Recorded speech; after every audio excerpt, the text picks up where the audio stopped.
All right. What if you two are trying to find your keys? Oh my god. Keys to the van. Jakey, I can't find the keys. The keys to the van? My keys to my van? No, I thought I put them. Are they on the hook by the door? Oh shit! I don't know. Hold on. How did I lock the door if I lost my keys? I'll look under the couch. Okay. Hold on. What? Hey, Discord's not picking it up, but I do have about 30 seconds of Reaper with key jangling noise.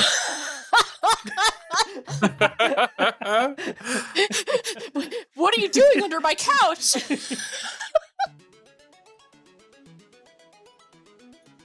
Got Roxas 15 milligrams. We got Xion 10 milligrams. Oh, actually, 100% of your daily value. We're actually just having ice cream. Carbonated Ansem, high fructose Donald, caramel colored Goofy, phosphoric Axel. I don't think you should be drinking this.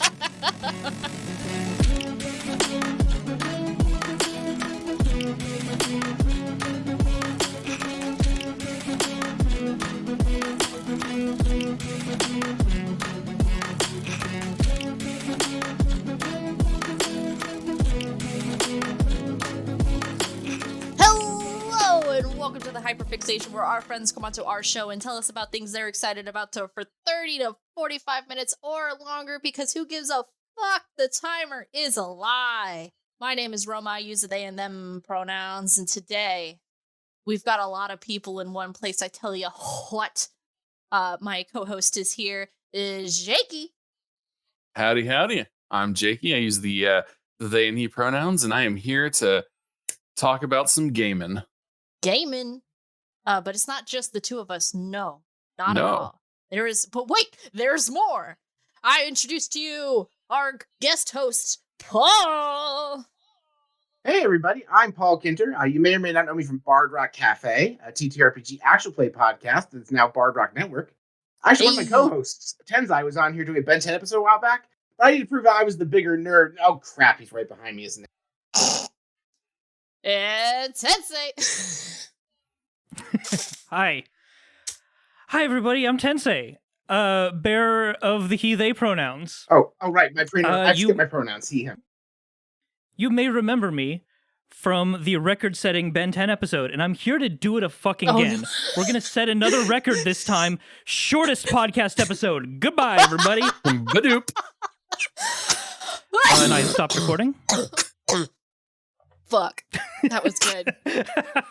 I was about to be like, my kids! I need to see my kids! And then it's like, oh, shit. We're actually going to go with the most instances of the word fuck in this podcast history. Oh, Jesus. I kind of like that one song Limp Bizkit did that one time, but in podcast format. Bruh. That sounds like a podcast mind's thought process. If you're somehow watching this podcast, we are going to put a little counter over in the corner, the fuck counter, if you will. It's going to tick up every single time we say fuck, kind of like that one South Park episode where they constantly said fuck 100 and whatever times. I don't remember because I haven't watched it since it came out. Or like that Team 4-star thing with all the times that Krillin got owned. Yeah. Yes. Yeah. More like the times Krillin got fucked. Bruh. Yeah, I was just going to say, the times Krillin got what? Fucked. Oh geez, that's a no, you know what, I'm moving on. That's a different counter. That's a different counter. Let the tangents flow through you.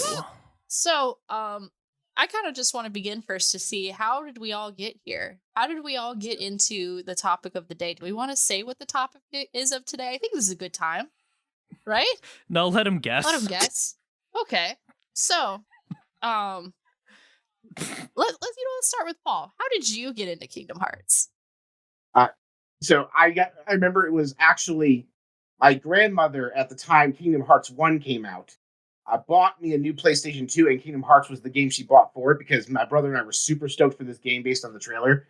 And she's like, "We'll get you guys whatever you want for Christmas." And we're like, PlayStation 2. And she fucking hated us for that.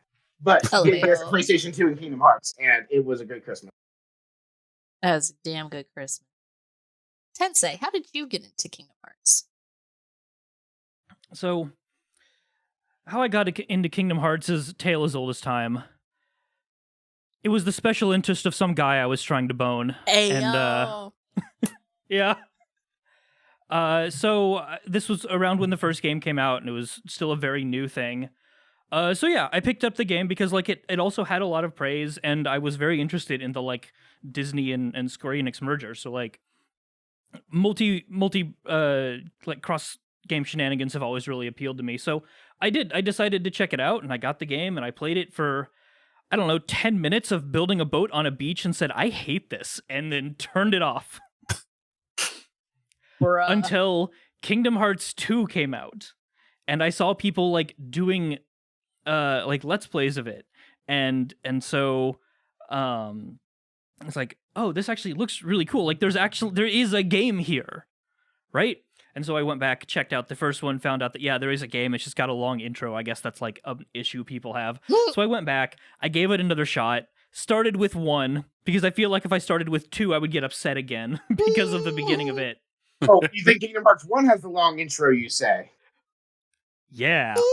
Yeah. There is a reason that simulated Twilight Town in the Kingdom Hearts randomizer community is called Baby Jail, because you cannot escape.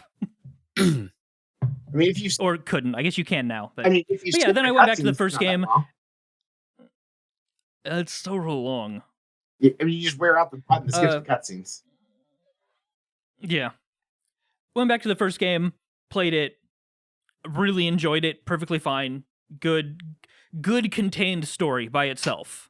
Obviously hinted at a larger world, but if Kingdom Hearts ended with Kingdom Hearts 1, it would have been perfectly serviceable as a full experience. And I went and played Kingdom Hearts 2. Who the fuck is this new guy? Why is Sora in an egg? No answers to any questions, because Chain of Memories was not out yet. Well, Chain of Memories was out, but nobody played it because it was for a game. No, I do believe Chain of Memories actually came out after Kingdom Hearts 2. I'm I going have to to look the this up. Google. I feel like when we talked about Chain of Memories earlier this season, it came out in like 2005? November 11th, 2004. Okay. Oh no, it did come out a full year before Kingdom Hearts Yeah. 2. I'm wrong. Yeah, no, the problem is it came out in a system that most of the Kingdom Hearts players didn't play because Kingdom Hearts jumped systems and platforms in a way that we weren't doing at that time. Because it's like, oh, PlayStation. This is a PlayStation game, but there's a Game Boy. I'm not a Nintendo guy. I don't have a Game Boy Advance. I love that, you know, not anymore, but like before like the PlayStation 4 generation, the way to play Kingdom Hearts, you had to have a PlayStation and a Game Boy Advance and a DS and a 3DS. And yeah, like you had to have so much stuff. And you had to have a Sega Master System with the and a Knuckles cartridge.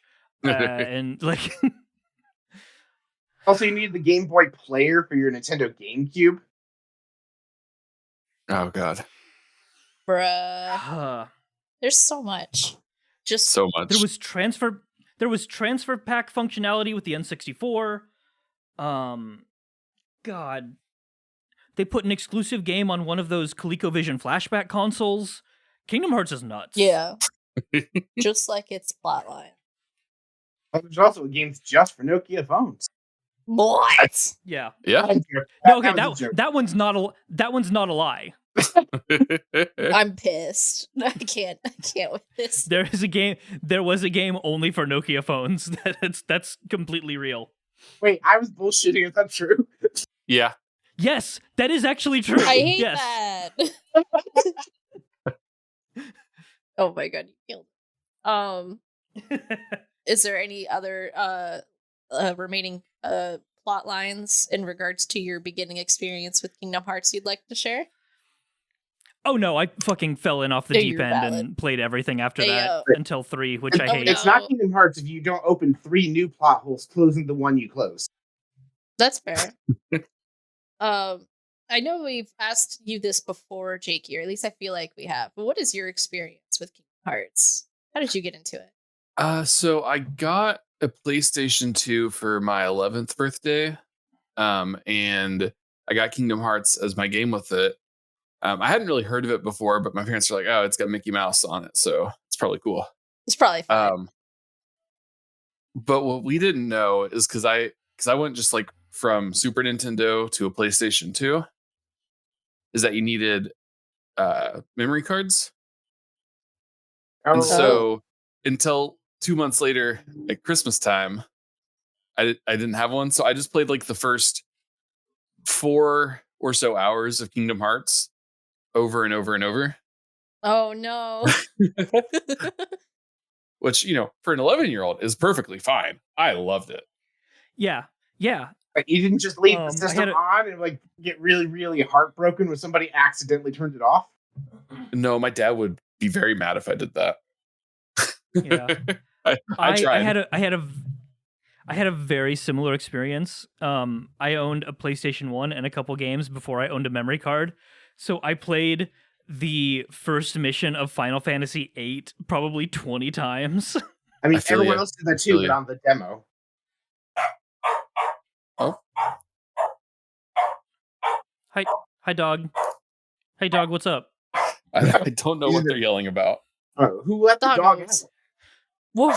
They're yelling about Kingdom Hearts. They're also very excited. They're yelling in the street. Yeah. Oh, it's Pluto. Oh my god, he's coming with a message from the king. Oh, what does this say? Get back on track, you fucks. Never. Well, that's not very royal of him. Oh my god. If the king says so. Did you have any other things you wanted to touch base on in regards to your Kingdom Hearts initial experience? Oh yeah, so I just played that over and over and got extremely obsessed with it. I had also for that birthday I got like the strategy guide, right? And I would read that thing front to back cover like it was my favorite novel. I love that. And I had that for years. It was falling apart because they were not designed for longevity. No. Yeah, after that, this is just like it was sealed. This was part of my brain chemistry. This is who you are now. Yep. I have to know, did you do that bit on purpose? Bit? You read it front to back cover. No, I did not. That's good though. I like it. Bruh. Let's see. I know I've mentioned it probably twice before with my Kingdom Hearts experience, but I'll just touch base in case there's new folks here who haven't heard the previous 2 Kingdom Hearts episodes. So I got into Kingdom Hearts like probably a lot of people. The Kingdom Hearts 2 commercial was on TV in the United States, and Simple and Clean was playing, and I went, that shit bucks, in my 9-year-old voice, however old I was. And my mom got the song from Napster and put it on a burned CD for me, and I played that shit on repeat. Fucking love Simple and Clean.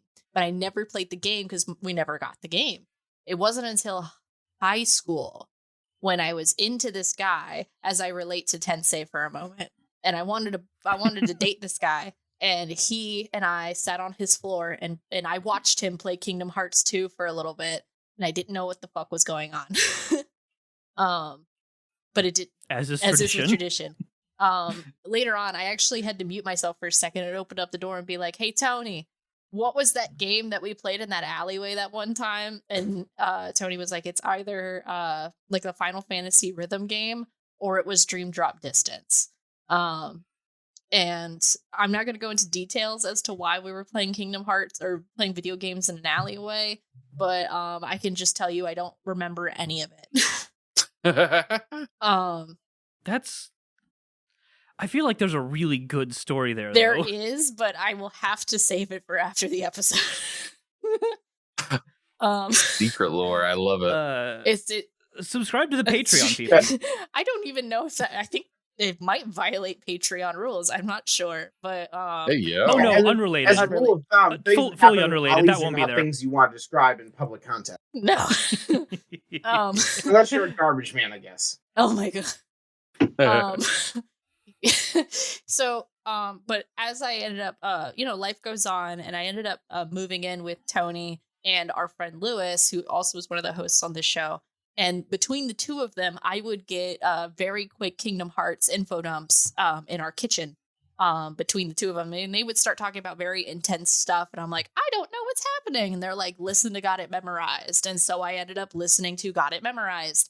And I think I got up to like just before Kingdom Hearts 3. But also, do I remember a lot of it? No. But it's okay. I know chunks and pieces.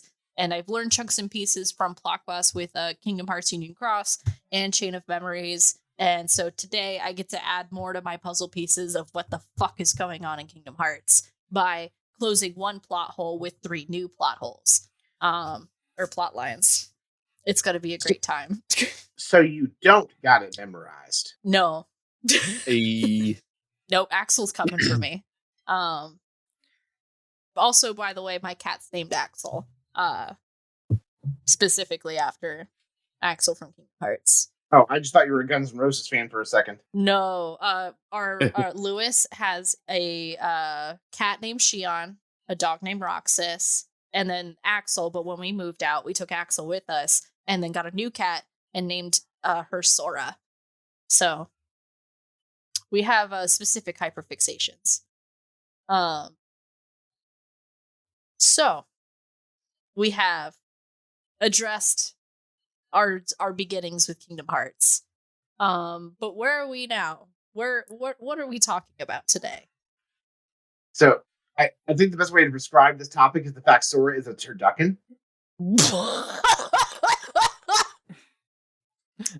Yeah. You're not wrong.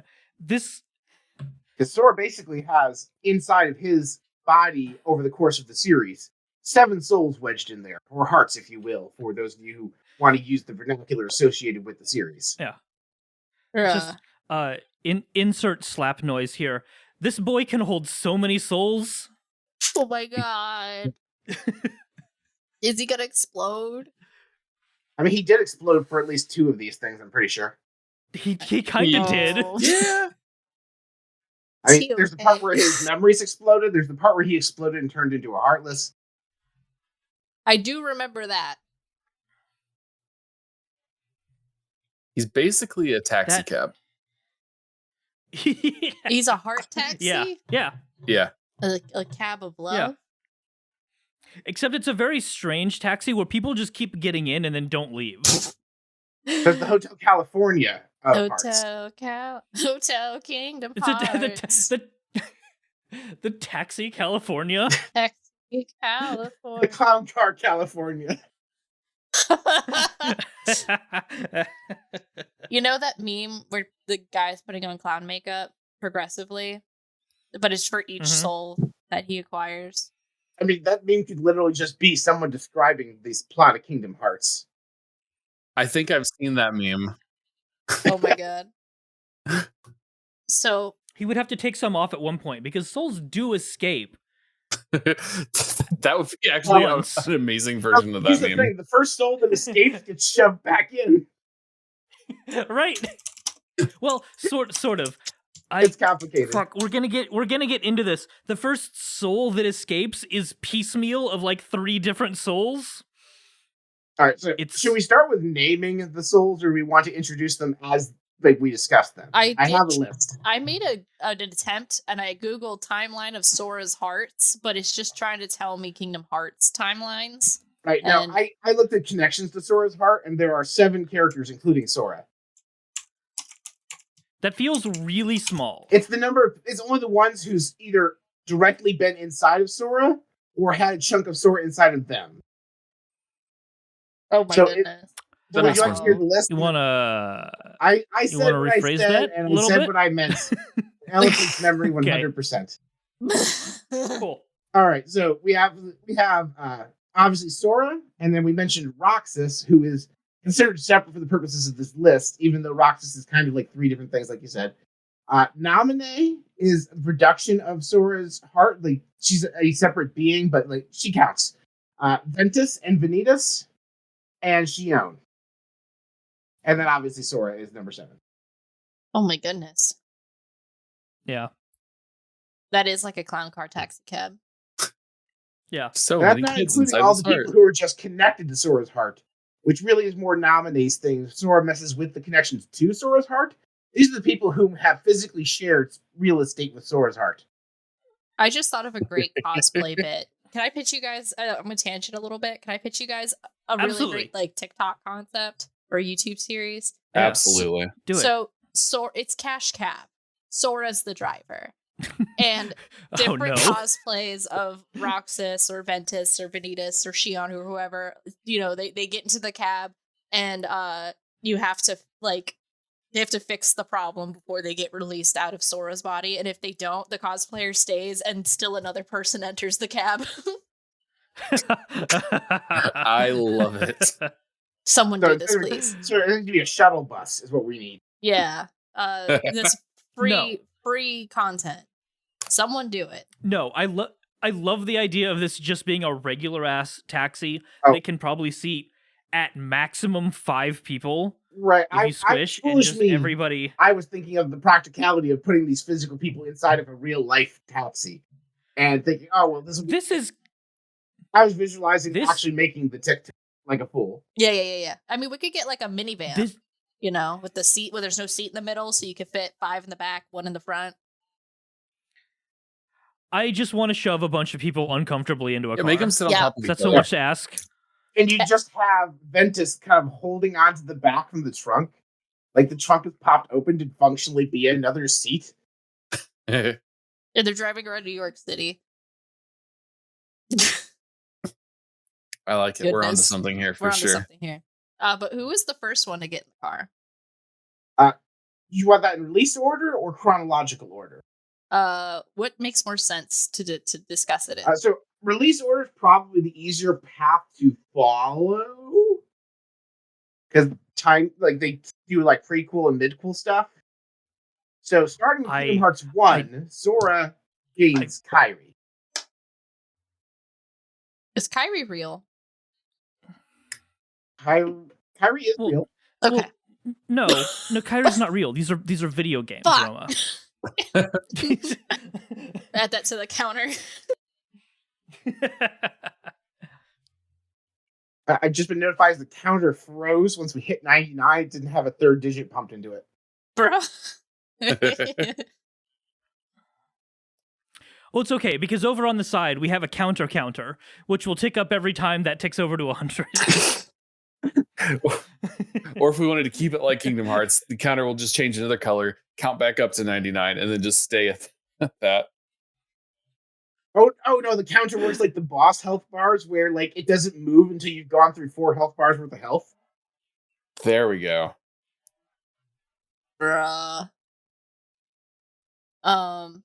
Wait. The counter only counts in fractions. It uses 0.2, 0.8, 497 over 2, or whatever the fuck. Kingdom Hearts Pi. That's gonna be the next one. Actually, the next game in the series is Kingdom Hearts Pi. Kingdom Hearts 3.14 repeating. 3.14159.265? Exactly. Just Kingdom Hearts Pi I symbol. legit thought you just said Kingdom Hearts 5, as in the number after 4. Like that would also make sense, honestly. Yeah, 5 minus 1? Yeah. Oh my god, if you put it as 5 minus 1, that would be the funniest thing in the world. Square Enix, if you're listening, we will take your royalty checks at your leisure. You can send it to P.O. Box. No, it's just called Kingdom Hearts 5 Reality's Glimpse, using the same naming convention as 0.2 a fragmentary passage. No, This you know what it is? episode is getting renamed to The Roast of Kingdom Hearts. Kingdom Hearts 5 Skyrim Remastered. Oh my god. So you finally woke up. Good morning. Boost Rado. I swear to God, if they do Kingdom Hearts, a very special edition, and it's Alexa exclusive. Oh. Nope. Because, yeah, in case anybody forgot, there is an Alexa version of Skyrim. And it's the funniest thing in the world. Have fun if you didn't know that. I have an Alexa. Here's Hold the on. Looks like you're going to be Can gaming you- tonight. You should play Skyrim on it. Can you run Kingdom Hearts inside Tears of the Kingdom? Tony, You can, I need a moment. Hey Alexa, can I play Skyrim? Can you hear this? No. no. No. Alexa, just kidding.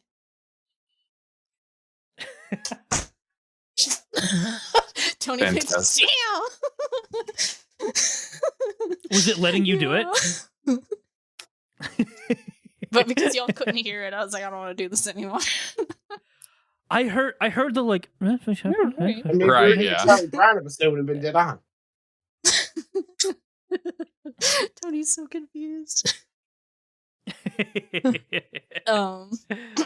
Yeah, so wait, are we going we're going in release order? Release order, yes. We're Chronological going to go order? Okay. release order, and we might have to dip in and around because release order is kind of shaky. But the easiest one is the first one in release order is Kyrie. That we technically know of. So Kyrie's been inside of Sora. Yes. Yes. I'd love to hear it. Kyrie has been inside of Sora for almost the entirety of the first Man, game. that's great. I love to hear it. Because okay, we should talk about something first that is revealed. Yeah. Okay. And I don't remember when it's revealed, but it's the fact that Sora's heart is unnaturally open. Like, people's hearts aren't meant to contain other hearts. His is a very special one because it can do that. But not only does it contain hearts, it actively calls to hearts that are in distress. That's how Kyrie's heart finds its way inside of his, because she was in a lot of distress due to the events of Kingdom Hearts 1 and her heart found its way into Sora's, and they didn't tell us until the end. It's because he's just a good boy. What a good Yeah. one. Sora is a good boy. I love. Sora is the third goodest boy in all of Kingdom Hearts. Who's the second? Roxas. Who's the first? Ventus. Okay. These are fair. I feel like you completely ignored Pluto, who by definition is going to be the goodest boy. I have that's opinions okay. on Pluto. Here's the thing. Roxas, Ventus, and Sora are good boys with lowercase g's. Pluto is a good boy, capital G, capital B, TM. I don't know. Okay. I don't trust that dog. But I need to address something here. If Donald is an animal humanoid type creature, Goofy's a humanoid type entity, Mickey, what the fuck's going on with Pluto? Blue's a pervert. I have the real answer What's to the this. Do you want to know the real Disney sanctioned answer to Yes. this? Absolutely. Pluto is a dog. He is an animal. Goofy is a funny animal person. That's all we get? That is the real that is the real term for like anthropomorphized sentient animals that can like talk and are, So basically, main characters is funny animal person. That's basically it has to do with amazing. whether or not he's developed sentience. He has not, so he's a pet. It's kind of like how Yeah. human beings can coexist with gorillas. I don't know if that's the same assertion. I mean, that's fair. But either way, I can't. Disney, I can't with you. I liked Pluto being a pervert much better. Look, the author is dead, okay? Do whatever you want with Pluto. In my The internet sure has. headcanon, he just chooses to be like that. As long as he's happy and not enslaved or anything. Yeah. That's all. Unless he wants to be. There's no shaming here on this podcast for things that are enjoyed. But moving on. Yeah, so moving away yeah, from so this. Kyrie, because Destiny Island is being destroyed by the Heartless, Kyrie's heart merges with Sora's, and somehow Riku winds up with her body. Which brings the bigger question of, like, if she lost her heart, why didn't she turn into a Heartless? Yeah. But Why didn't she? that's a good question. The game Because- doesn't directly answer, I don't. So okay. You turn into a Heartless when you die with darkness in your heart. Kyrie is one of the 7 princesses of light, and therefore has no darkness in her heart, which with to turn into a Heartless. And I guess technically she didn't really die. Her heart just like went on vacation.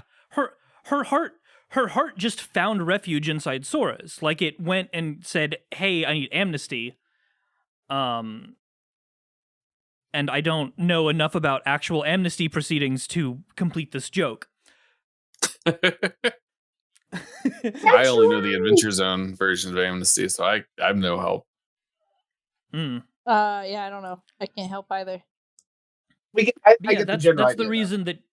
Yeah, that's the reason that Kyrie's like just in a daze for the entire game until the end. In the That's first right. game? Yeah.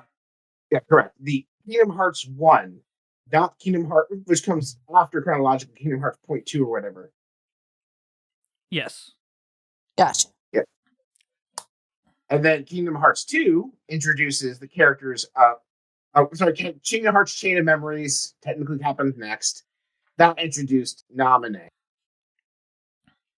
And Naminé is part of Sora's heart, part of Kyrie's heart, question mark. They really haven't clearly defined it. She's not Kyrie's nobody. Even though she has Right. resemblances Okay. to Kyrie. So here's where we say that some of this isn't confirmed by the games. Some of this is a little bit headcanon-y, but it makes complete sense. Yeah. Naminé is Sora's Heartless. Because when Sora turned into a Heartless, he made... nobody. Naminé is Sora's nobody. Because Sora had several hearts inside of him, not just Kyrie's. When he became a Heartless in the first game, he made multiple nobodies as well, because there were multiple hearts inside of his. And his heart fragmented to stay with the other pieces. So, Naminé is Sora's nobody that contains fragments of Kyrie's heart. And we'll get to him later, but Roxas is Sora's nobody that contains fragments of Ventus's heart. Which is why no order that we could have done this in is correct. Yes. I had not heard that like explanation of it before, and I really like it. Yeah, no, I agree. Like, Yeah. I'm gonna have to run Because this by Tony. the games don't say this. This is a little bit headcanon-y, but is the only thing that makes sense, because the games just say, yeah, Roxas is Sora's nobody. Never mind that every other nobody and somebody, that is the official Kingdom Hearts name, for pairs look identical. Ignore all of that. Roxas is just Sora's nobody. But that cannot be correct. To be fair, Xemnas and Xehanort's Heartless look mostly the same. Xemnas has substantially pointier hair. Right. I mean, there are minor differences between people's nobodies and somebodies across the board. I think Axel is the most similar out of everybody, if I'm remembering right. Yeah, he looks exactly the same. Yeah. Yeah, he's got some tattoos. Tattoo. Yeah. But yeah, there's no way that Roxas is only Sora's nobody. No way. Yeah, Unless. I like it. Yeah, and Unless. I'm just making up shit. I mean, so are the people who write Kingdom Hearts. What's your point? I don't know how to break this to you again, Roma, but all stories are just made up. Fuck. This isn't real. It's So- a video game. So Tensei, I believe there's a genre you should become familiar with. It's called nonfiction. Those stories are, in fact, not made up. Unless. I've never heard of it. Seems fake. Yeah, that seems made up. Did you just literally say fake news? No. Goodness. Oh my goodness. What do you call it? So, alright, so we've kind of explained Roxas and Namine. Kind of. Right? Sort of. Okay. As much as Namine has been explained by the writers of Kingdom Hearts, she's been explained by us. Right. I love to hear it. Do we, Paul? Anybody on this? Does anybody have the slightest hint where Namine's ability to write and link and unlink memories and connections came from? She's a It witch, has- right? They explained her as a witch. That's what they're calling. That's how they understand it.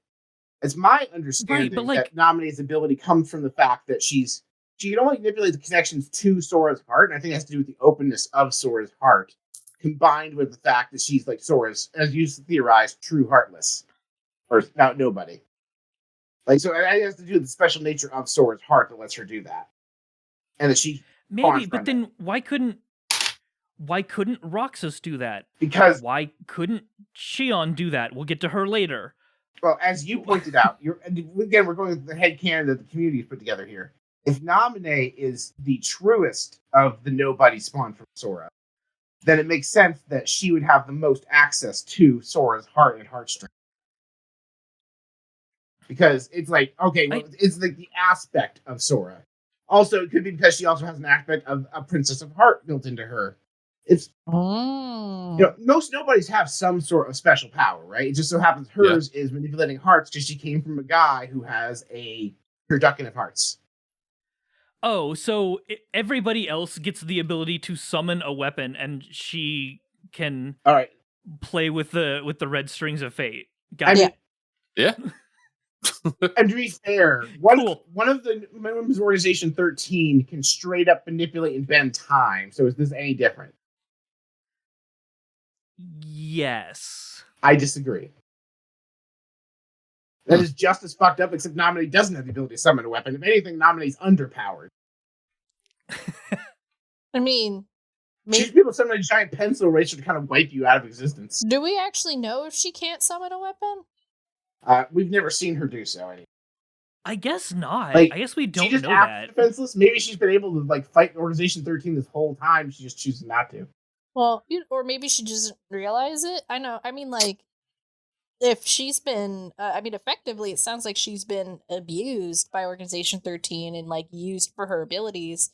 She could just not realize that she could fight back with, That's true. with an actual weapon. She just fought back differently. Yeah. You might be right. So again, because this is a very Disney thing, they obviously are not going to show abuse on that level in this sort of property. Yeah. But when we see her, she is locked in a completely white room with nothing in it except her own drawings. She is constantly given orders from the organization and threatened.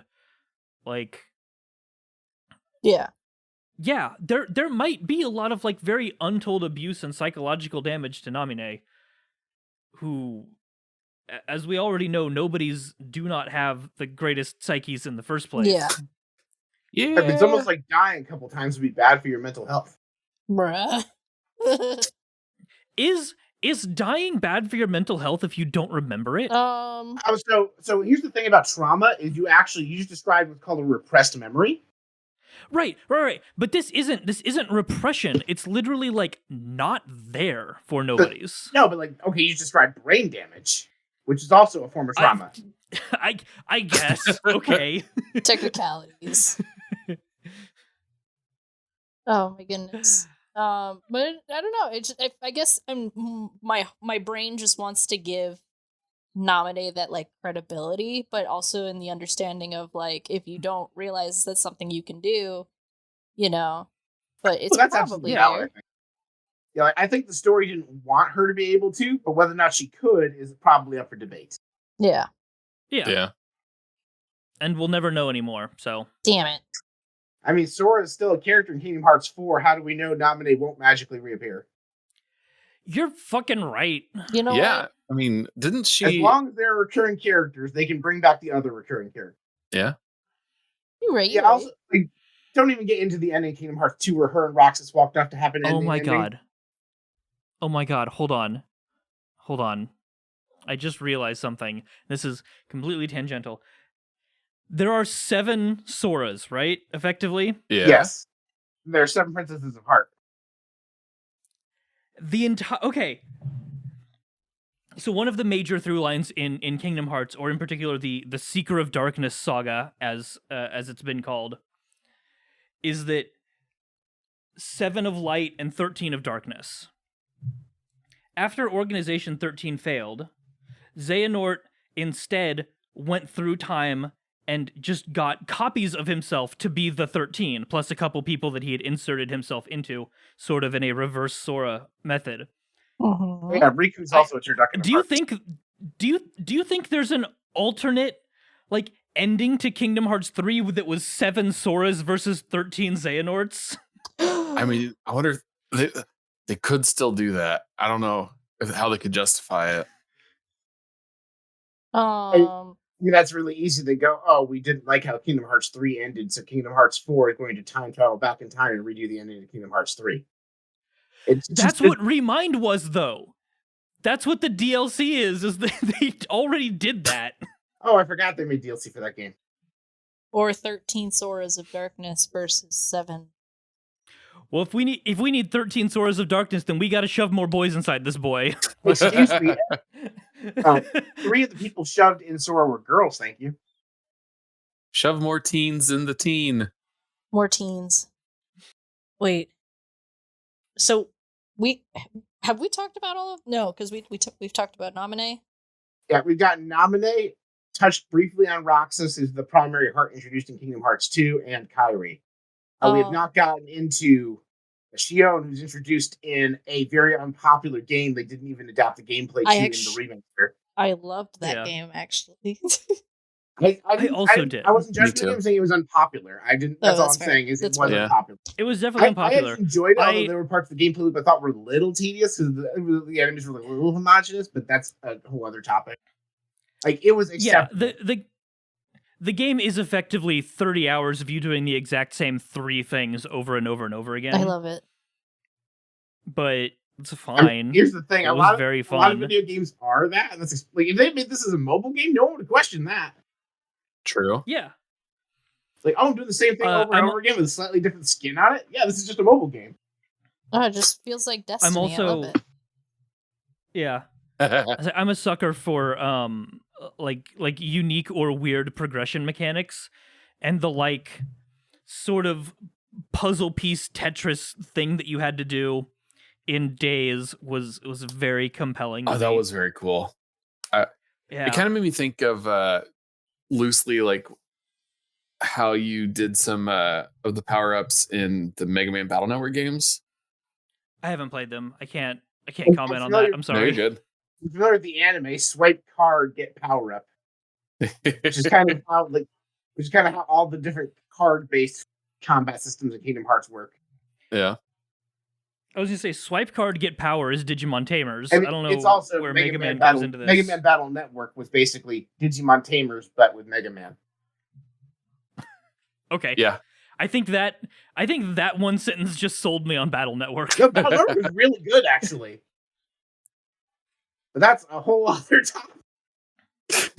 I've only seen the bad Mega Mans. Right. I've seen the one just called Mega Man, Super Fighting Robot Mega Man, and I've seen Mega Man Powered Up, the really bad Man of Action one. All right, so coming to Bardbot Network, Tensei and I have been doing a Mega Man Battle Network rewatch podcast. No. Incorrect. It can't be a rewatch because I've never watched it before. That's the best kind of rewatch podcast. Yeah, it's a blind watch for you. It's a rewatch for me. I get to watch your reactions live, and then we talk about it. Okay. I have a feeling that will be significantly less interesting than you think. We are at the requisite 40 to 50 minutes, and we have touched one of these 7 people. How many people are you touching? That's really bad phrasing. Please take that out. Or don't. Also, we have gotten to 3.5. Okay. Shion is like, what is the best way to explain Shion? Well, we need to talk about Roxas for a minute. Yeah. All right, yeah, okay, My yeah. I feel like. boy. My boy, Roxas is such a good boy. I love the beginning of Days, where Roxas has been awake for I think 3 full days now or whatever on your first mission, which is a glorified tutorial. Roxas and Axel go out, and it's like, okay, one of the 3 types of missions is find the treasure chest, find the objective. And so you go into Twilight Town, you go into the little like subway thing, and you find the chest. And then Roxas goes, like after just seeing it, like with his eyes visually and not touching it, goes, okay, we're done, let's go home. And Axel has to be like, no, you fuck. We have to open it. It's what's inside the chest that counts. I didn't see that anywhere on my. I didn't see that anywhere on my notes for this task. It's yeah. But I mean, Roxas following the instructions he was given. It's on them for giving bad instructions. The opening like 5 missions to Days are so good. Roxas is the biggest fucking idiot because he has no memories and very little understanding of anything that is happening. He's just kind of doing what people tell him in the most literal way, and it's so fun to watch. This poor boy. It's pretty good. Good meme. Yeah, Roxas is the other Sora nobody that was made. Who is made from Sora and probably Ventus. Yeah, at the very least, there's a strong physical resemblance to Ventus, which we will get to in a couple of game progressions. That was something that I remember being confused on. I was like, what do you mean this guy is Sora's nobody? They don't look anything alike. Yeah. I mean, yeah. They look vaguely alike, and they're both roughly 14-year-old male anime protagonists. But that... I mean... But this is another headcanon-y thing. But I feel like this explains why Roxas can use 2 Keyblades. Is because he is made of 2 Keyblade wielders. He is made of Sora and Ventus. So why can Sora use 2 Keyblades in several different drive forms, even though the people he drive merges with aren't Keyblade wielders? Because shut up. Because they realized it was cool and wanted to do it some more. That's fair. Yeah. Goodness. So okay, no, I have a real answer for you, actually. I love real answers. At no point in Kingdom Hearts 1 does Sora use 2 Keyblades. No? True. In Kingdom Hearts 2, Sora has been recombined with Roxas, who could use 2 Keyblades. So this does bring up the flavor question. In Kingdom Hearts 1, the Keyblade changed forms based on you attaching keychains. And now he just has like an entire bag of Keyblades in all the other games just on his back. No. The games do still call them keychains. Right, but true, yeah. But flavorfully, he's supposed to have like 1 Keyblade that changes form. But then they kind of ignore that when they want him to have a second Keyblade. Look, he has a bag full of keychains. Oh my god. So when he gets the second blade, another chain just becomes a different Keyblade. Sure. You know what? I This is guess. actually the least disbelief this series has asked me to suspend, to be honest. Yeah, True. I mean, Like, Sword just has a second sword, fine. Sometimes the like sword becomes that 2. makes sense because he has been collecting keychains, and like I said, I think before we started recording, Kingdom Hearts does not have any gaming abstrata in it at all. Every single thing that you think is just like a mechanic for the player to understand is a real physical thing in Kingdom Hearts. The keychains are real physical objects that Sora carries around.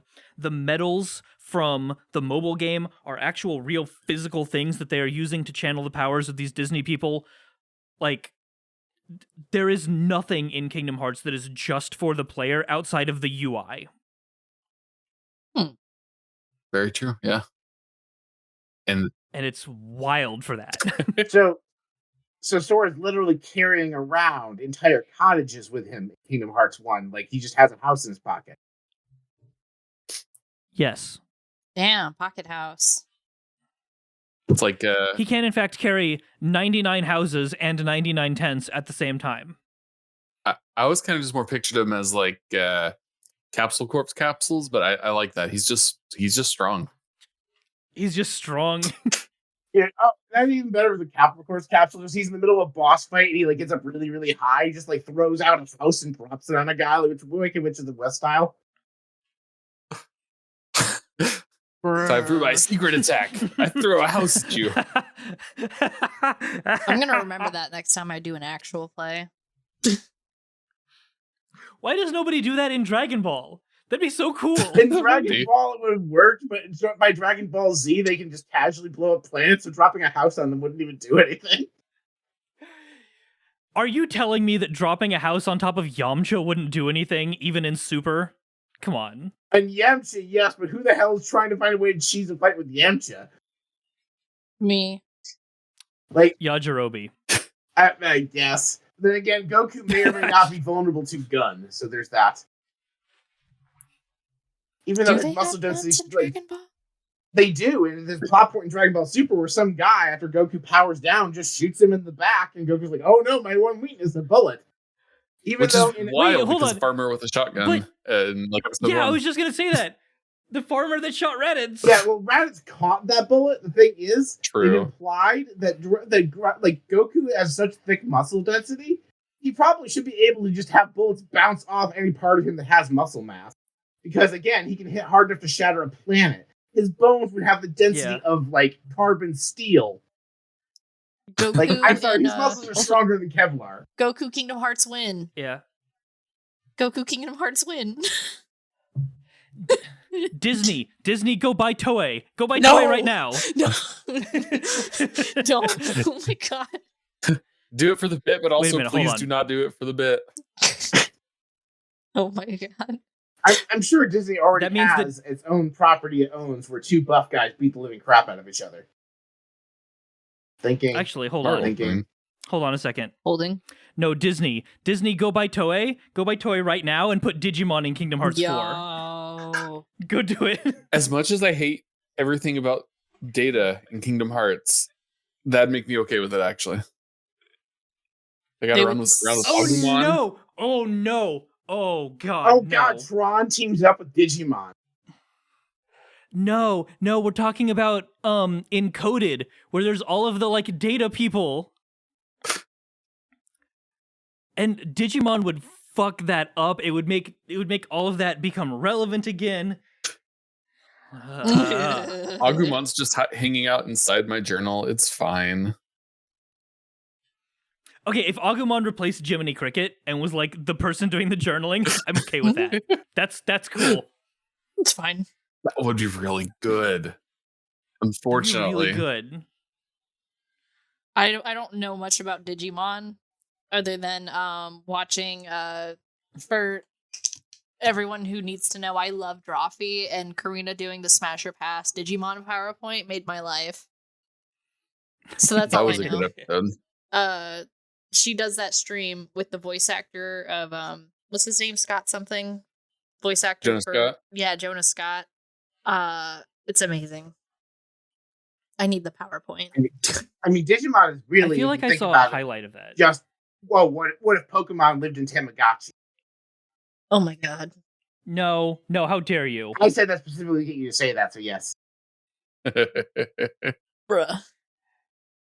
It's what if Monster Rancher lived in Tamagotchi. That was good. No, but Monster Rancher lives in CDs though. CDs? Should we like maybe do a little music number, get back in sync? Ba, ba, ba, ba, ba, ba. Is that the right one? Or is that Backstreet Boys? I can That never was remember. insane, yeah. Don't know. That was insane, Okay. yeah. Yeah. Okay. So now we need to just end the when we finish the recording. Just everyone go bye bye bye bye bye. Ba-doop, Dun, dun, dun, dun, dun, dun, dun, dun, dun. No, no, I don't know what's going on, so no. All right, so we've covered Nominee. We've covered Well, Roxas? Enough for Roxas anyway. Yeah, I feel like we've covered enough for Roxas. So- We could go on so- about Roxas for all. And then, We should cover Roxas being reabsorbed. Okay. right. Well, before we do that, we should explain Shion Oh, no. because we're still on Kingdom Hearts. What happens between Kingdom Hearts 1 and 2? Ah. Right. So what's Shion's deal? Shion is Iconic. All right. So for starters, do you Okay. remember how in Kingdom Hearts Chain of Memories there was like two plots, one about Sora ascending Castle Oblivion and one about Riku doing it? And there was a clone of Riku that they made, and they the clone of Riku like had memories too. Yeah. That's a plot point. Like Yeah, they basically use yeah. that same technology to make a body to shove Roxas' power in for Shion. Yeah. I feel like okay, my memory on this is a little bit fuzzy, so please correct me if I say something that's wrong.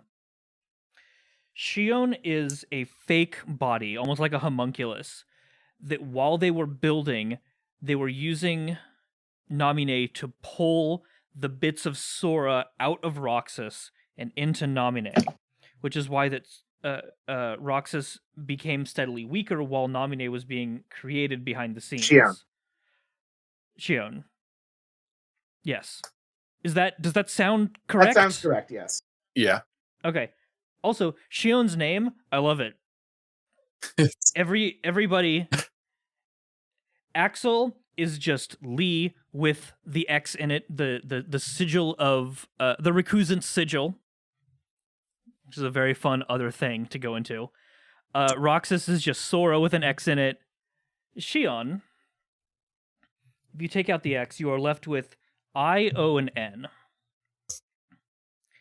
And one of the prevailing theories is that you just flip that around and it's NOI, number I, imaginary. That's good. Yep. That's better than my thought of like Oni. Noir. Yeah, no, I've always thought it was the number I or number 1 Roman numeral, but Yeah. number I is way more fun. Yeah, that is. Yeah. Because yeah, it's an imaginary number. One of the things about Shion that they sort of talk about very late in Days is that Shion's face looks different to different people. And so for a while, Shion always had the hood down and like had no face, but people talk to her as if they could see it. But you, the player, are never given access to it until she pulls the hood down and reveals a sort of kind of Kyrie-like face. A little bit. Because that's what resonates within Roxas and therefore Sora's heart. I believe they said later that when Axel looked at Shion, he just saw Sora. Hey, yo. And I know that when I'm blanking on his name now, Zigbar looked at her, he saw Ventus. Yeah. Yeah. Hey, yo. So how weird must that have been for Zigbar to go, oh, hey, there's two people in Organization 13 who look like this guy I met a long time ago. Knowing him, he probably thought it was very funny.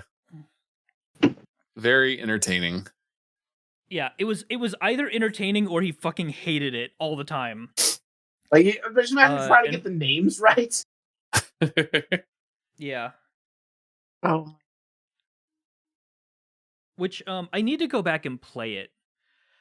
Because I've do they what pronouns do they use for Shion? Oh, you know. They always use she. Oh, okay. Which feels weird if other people saw her as Sora and Ventus. Or did only Roxas use she and like Axel never did? Or whatever. Google. I don't remember. Yeah. Shion's pronouns.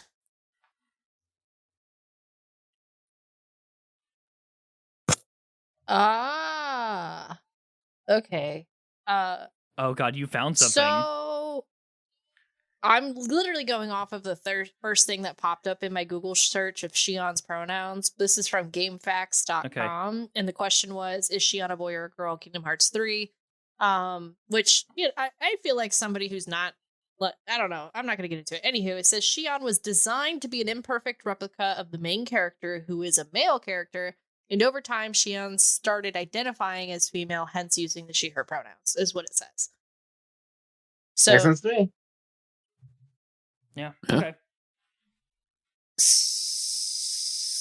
What is this? And everybody just went with that. What a really cool evil organization. Yeah. So here's the They're thing. Like, evil. They're not monsters. so you and I come from Right. TTRPGs. We're like, I feel like the safety tools here is like, do we want to have transphobia be an element of this world? No. Okay, so we're Right, not going like right. this is like, oh hey, we're gonna be cool with this because in this world it's just a thing we acknowledge because we don't want to bring up this uncomfortable topic for the sake of being uncomfortable with it.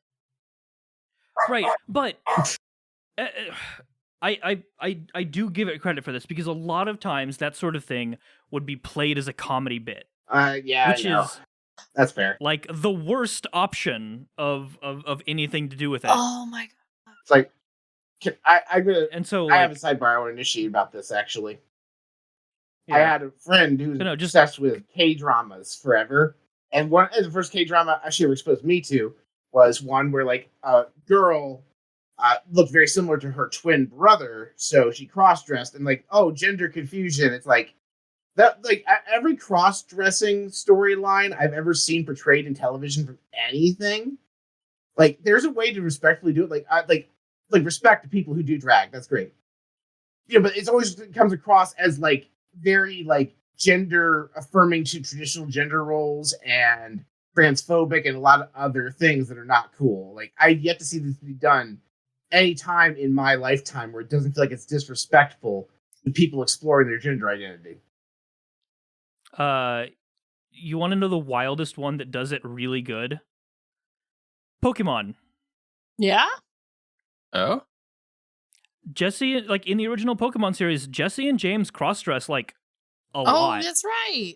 That's And true. it's always handled very respectfully. That's true. It is treated as a bit, but not like that part. It's like, oh, this is part of the bit. That's fair. Yeah, it's the bit is not haha James in a dress. No, the bit is everything happening around. Like it's good. It's very well done. I have Sure. Also, Bugs Bunny. Actually, I will say that Bugs Bunny and drag was also Yeah. surprisingly respectful because Tex Avery was very much trying to be proactive about that. I guess. I have some yeah. more information regarding Shion's gender in the game. Oh, So Go for it. Again, I haven't finished the article, but this is from GameSkinny.com. Shion's story in Kingdom Hearts is a transgender narrative, and essentially, so Shion is a doll. Like, just there's just a Yeah. I don't want to say, I don't want to. Anywho, so yes, we recognize that Kingdom Hearts won't touch like gender or sexuality with a 10-foot keyblade, but pretty much they refer to Shion, even Shion herself will refer to her as an it.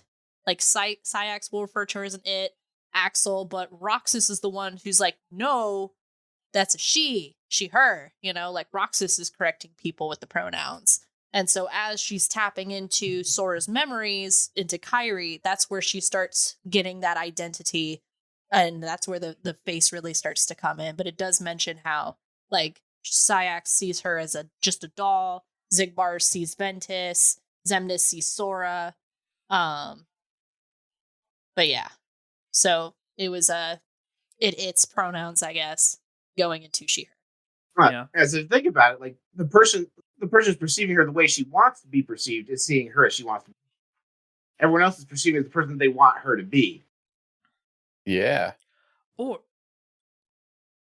I almost wonder if it's the other way around. where Shion made a very quick connection with Roxas for very obvious reasons that they're like pulled from the same person and have that connection already established. But I wonder if it's because Roxas saw her as femme and started just saying she, her, and then Shion went, that's correct. Like, because of it. I wonder if it wasn't like the other way around almost. Again, I'd have to replay it to like know for sure. I mean, it could be a bit of both too. Like, the fact is, at the end of the day, Shion recognized that Roxas is respecting her ability to identify herself. But she's like, oh yeah, no, I kind of agree with the presentation you think I'm having here, actually. Yeah, absolutely. I like that a lot. Did not think I was going to be discussing gender identity in Kingdom Hearts today. Surprise! All right, so that's basically Shion in a nutshell.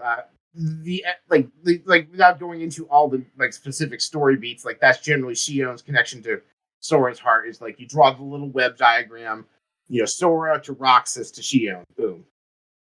Yeah, and Shion, I feel like almost absorbs Roxas at one point. Yes, it's like the major climax of the game is Roxas gets enough of his strength back to go fight Shion, who becomes like a weird mutant homunculus thing.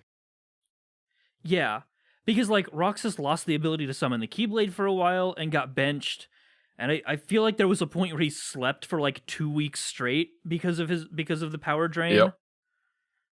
Everyone say hi to Satan, by the way. Hello, Satan. Just in case you don't know, that's my cat. He podcasts. He gets very upset if he's not part of the podcast. He's in my lap. Satan, look, we're doing something here, okay? Just not today, Satan. But he has thoughts. He wants to be in Sora's heart. You're stinky. It's comfy. Okay, there's 8. We're one closer to the 13 we need for evil Soras. The 8th one, the literal Christian devil. It's a good start for evil Soras. Sora has canonically fought the devil. Yeah. And that's why he's my cat. Wait, what? Oh, yeah, Hades. No, not Hades. At the end of Kingdom Hearts 1, he fights the devil from Fantasia. Chernabog. Chernabog is identified in the marked materials for Fantasia as the devil. That's a great pet name. Okay. I'm going to write that one down. I never made that connection because I only saw Fantasia when I was very, very young and didn't understand it because nobody spoke. I watched Fantasia so many times as a kid. I freaking loved it.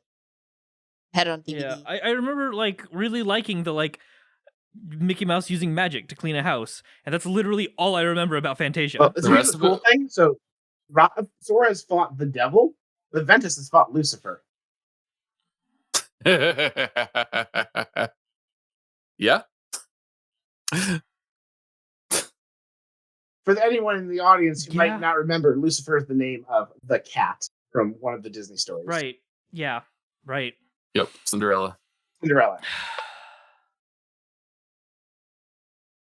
Satan's very happy. I remember looking at the Kingdom Hearts wiki or something going, Lucifer? And you go, oh, right, the cat. Okay. No, don't get on the desk. Get on the desk. I feel like cats are so powerful in any Kingdom Hearts related thing. Yes. This is definitely only for me, unless somebody else here has listened to the Interstitial War. No. Yeah. Okay, didn't think so. Interstitial War? The Interstitial War is a tabletop actual play using the interstitial system, which is a Kingdom Hearts based thing. And in it, they were in Great Mouse Detective World, and the person playing Kylo Ren, oh my God, died to a cat like 3 times in one fight. My God, it was fantastic. That's amazing. That cat was so powerful. His rolls were so bad. I'm literally holding myself back from going into extreme detail about our interstitial experience and me playing. We did have. Oh, you go ahead. I was gonna say we did have some extremely powerful cats in our interstitial actual play show. Yeah, I was Alice from Alice in Wonderland in season 3, and my familiar was Cheshire. And at one point, we did JoJo Fi, and Cheshire was my stand, but like super buff. Oh my god. And then at one point, I become like a mech with Cheshire around me, like a big blobby slime mech. It was insane. It's a whole thing.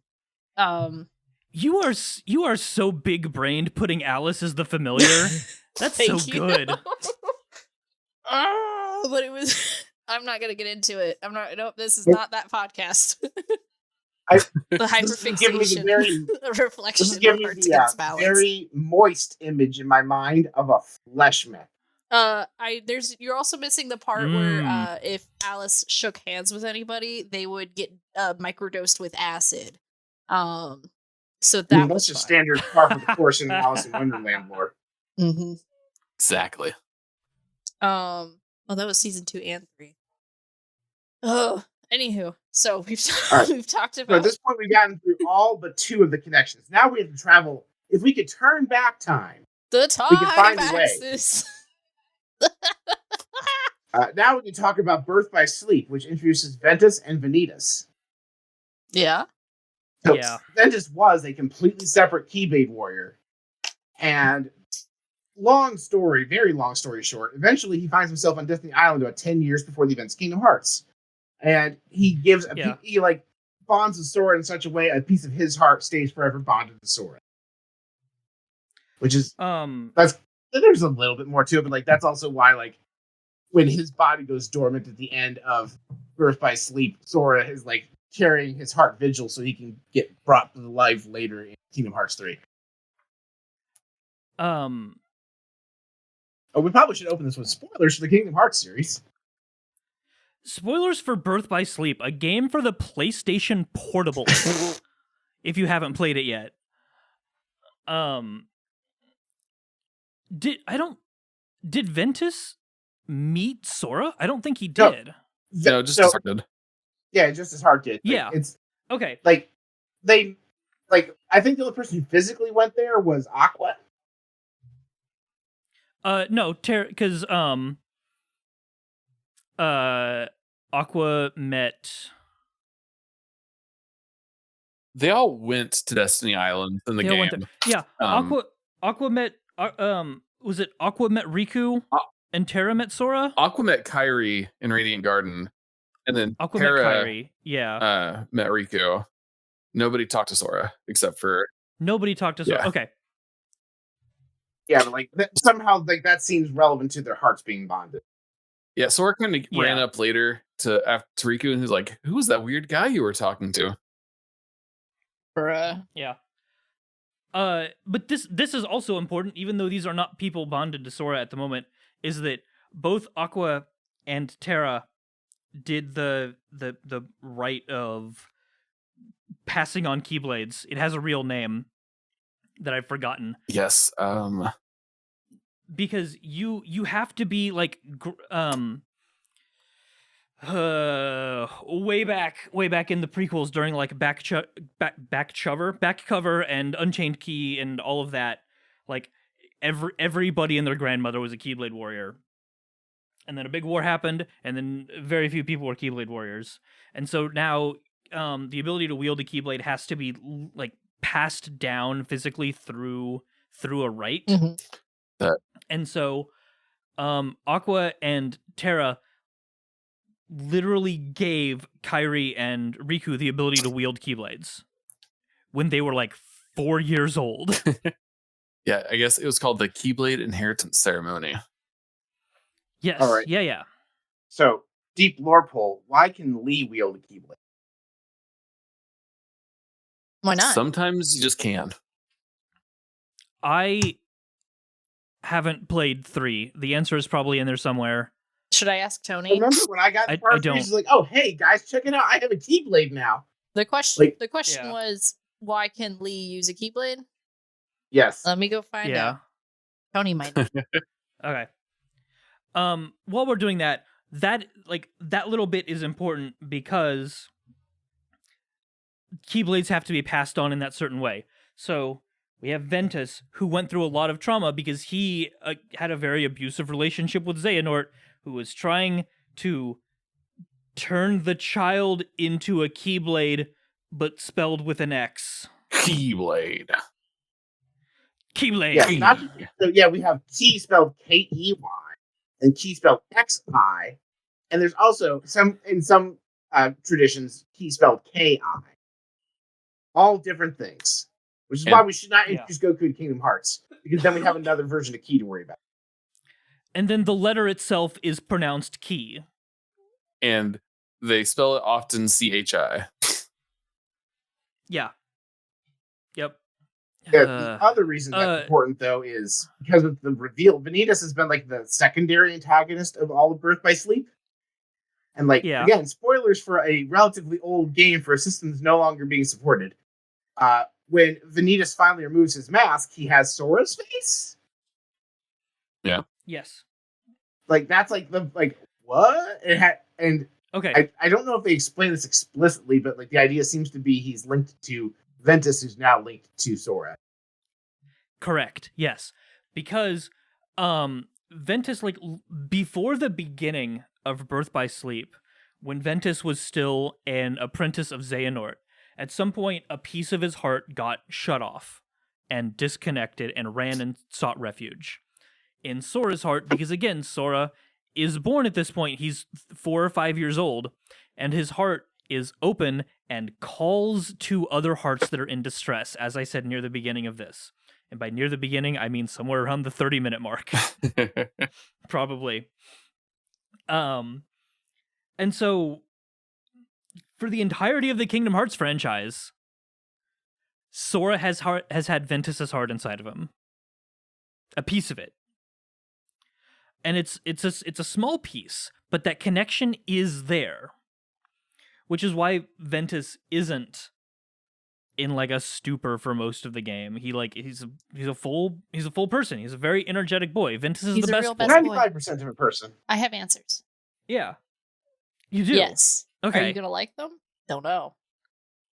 So I Who stuck knows? my head through the doorway as far as my headphones would let me, and I said, "Hey, Tony, why can Lee use a Keyblade?" And Tony stared at me really hard for a while, making a face. And I said, did I upset you, or do you not know? And so I'm going to try to reiterate this the best I can. Tony said, "I don't fucking know." And then proceed when I have theories, and said it may have something to do with his relationship with Roxas, his relationship with Ven, the thing with what do you call it, or Roxas and Shion, or it has something to do with Strelitzia, or it has something to do with the biggest theory being it has something to do with the girl that him and Issa tried to save a while back, and then it got bequeathed onto him. I have, while you guys are talking, Who the fuck are those last two? Hold on. Issa? Syax? Sorry. Sykes? No, I know who Issa Okay. is. The other girl, the one that you didn't I don't actually name. know. we don't know her name yet. Okay. Who's the other person whose name I've already forgotten? The Solasta Strelitzia? or whatever. Strelitzia? Yeah. Isn't that somebody's that she's from Kingdom Hearts Union Cross kind of shit, right? Yeah, she's from Union Cross. That is Lorium / Marluxia's sister. Yeah, that one. But I did also go and find why. It's the name of a plant. You know Yeah. why? I did find the answer for why Lee could get a Keyblade while we were all talking about it. It's much less interesting. Fuck. He asked you and said, Oh, Telling yes, Tony. he just said, Tony. yeah, here you go, bud. Tony, I know why. Tony, I know why. Hey, Tony, I know why. You know why? what? He asked you and said, "Can I have a Keyblade?" He said, "Yeah, bro." You know, You know you're what? right. That Thank you. Once Kingdom Hearts That had a does simple make- answer to a question. and that's that's canon. I found it. Yeah, no, I remember this now. I remember him saying something about meeting Jensen and having a Keyblade. I just didn't connect those two dots.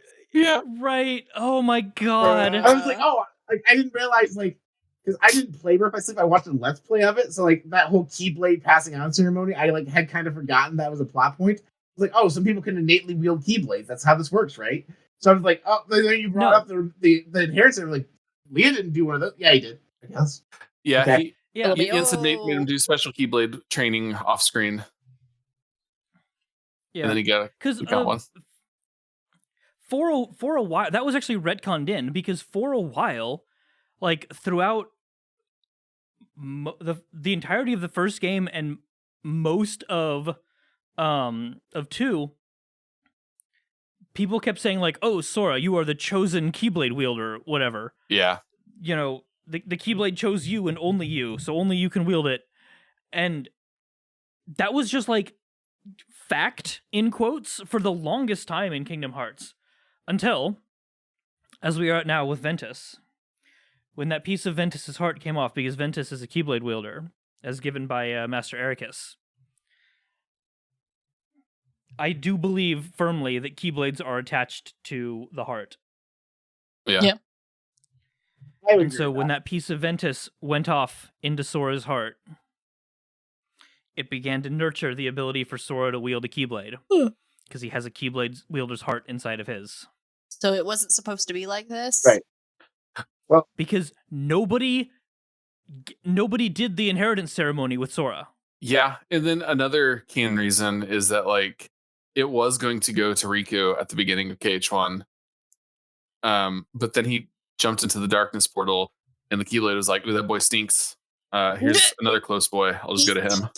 You stinky. So here's the interesting thing, I think, is technically, like, everyone's like, sorry, the chosen would wield the Keyblade, but then, like, Mickey could wield the Keyblade. It was revealed at the end of KH1, so, like, it was clear, like, oh, hey, there are other Keyblades. It's like, yeah, his Keyblade, like, the golden Keyblade's, like, from the World of Darkness or some shit, but, like, it's like, oh, hey, they introduced that idea very early on, other people could wield a Keyblade. Yeah. Yeah. You know, but they just, yeah, like everyone's like, oh, sort of. I think that they haven't closed up though is why, like, there were people 10 years ago who like interacted with these Keyblade wielders in worlds that canonically still exist, and the idea of like those of them that know about Keyblades don't seem to remember that. Like Radiant Garden had 3 Keyblade wielders come to it 10 years ago, and everyone who lived there is like, oh yeah, no, the Keyblade, you know, proper now. Keyblade. Yeah, but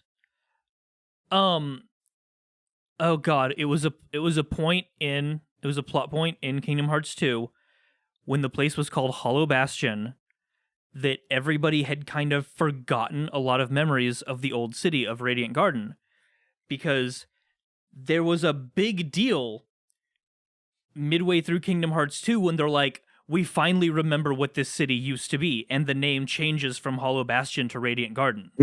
That's true. So that's part of the memories they lost was like those same memories. Cause like Radiant Garden is one of the few worlds that's like aware of other worlds in a way where it would know about Keyblade wielders.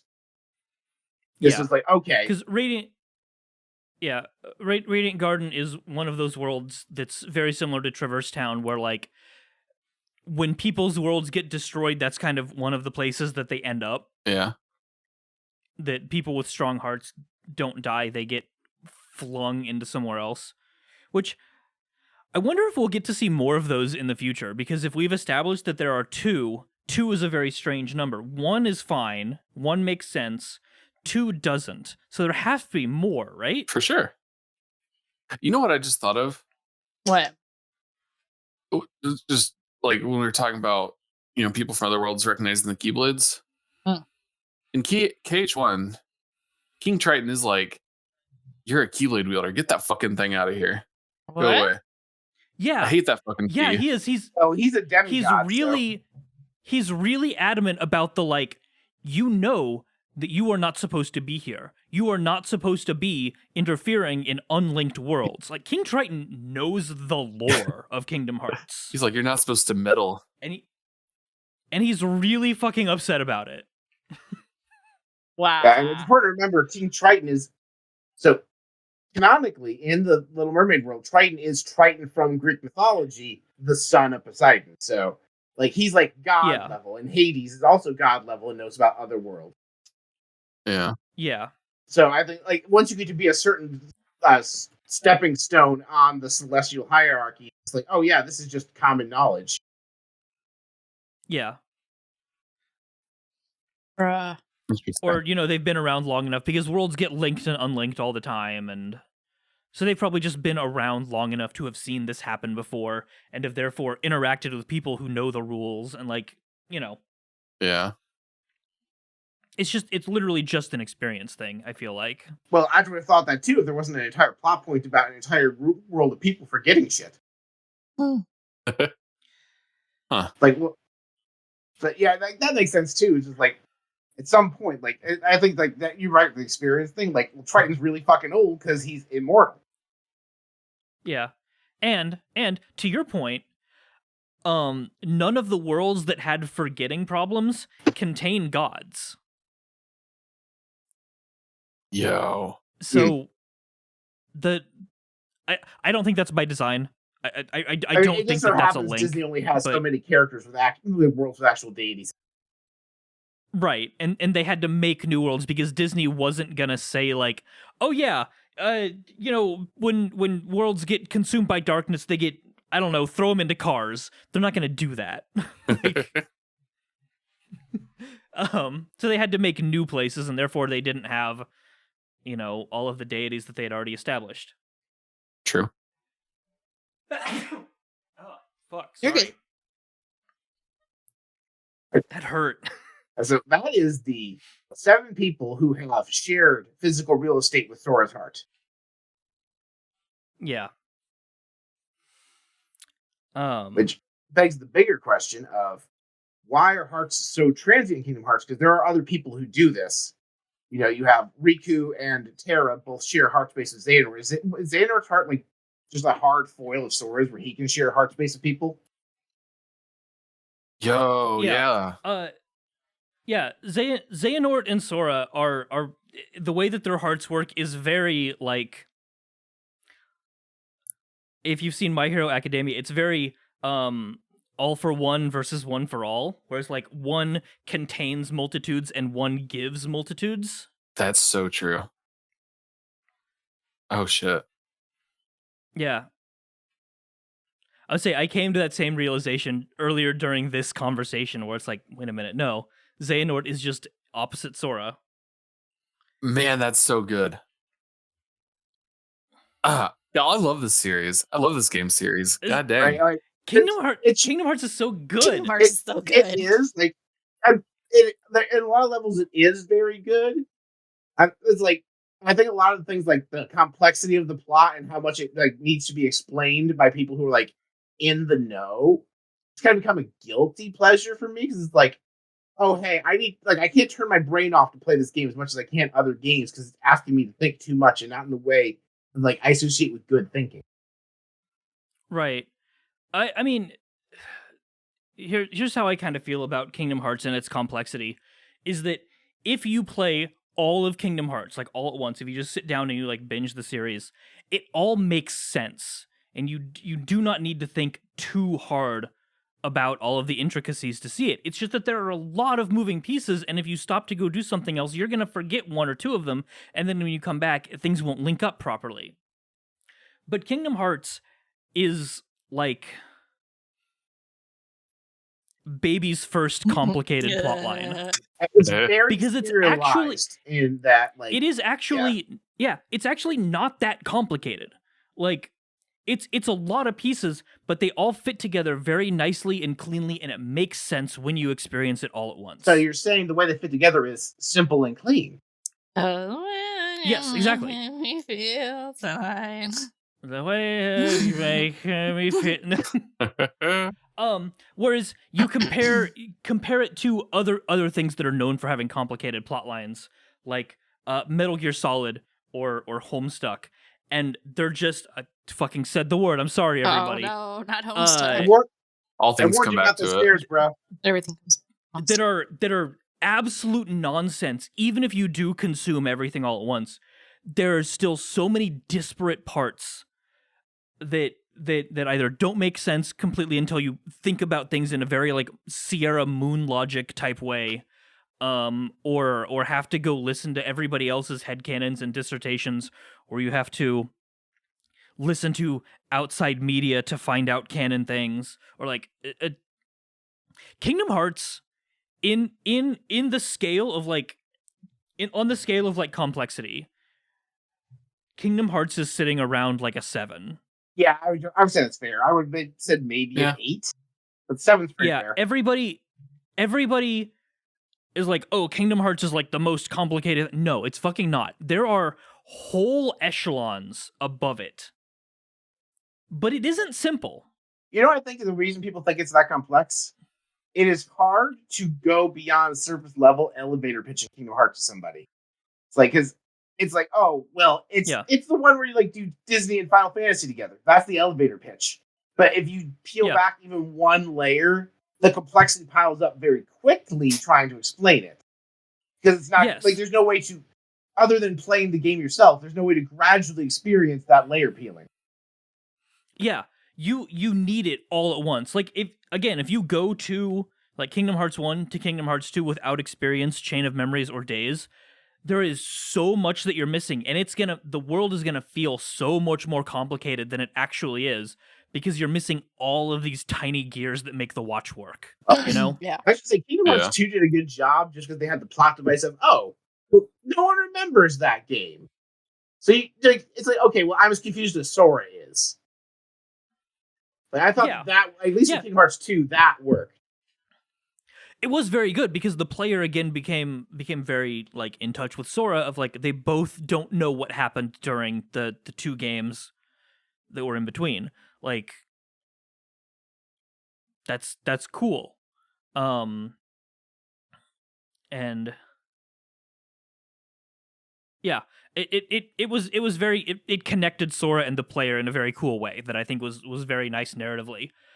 But if you started looking at all of these people, Organization 13, it's 13 people. We find 7 of them, I think, question mark? Where'd the other ones go? You find the gravestones of them, and it's kind of explained what happened to them.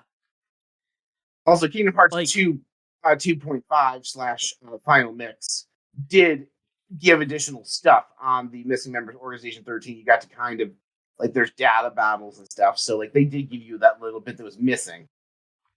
Yeah, it did.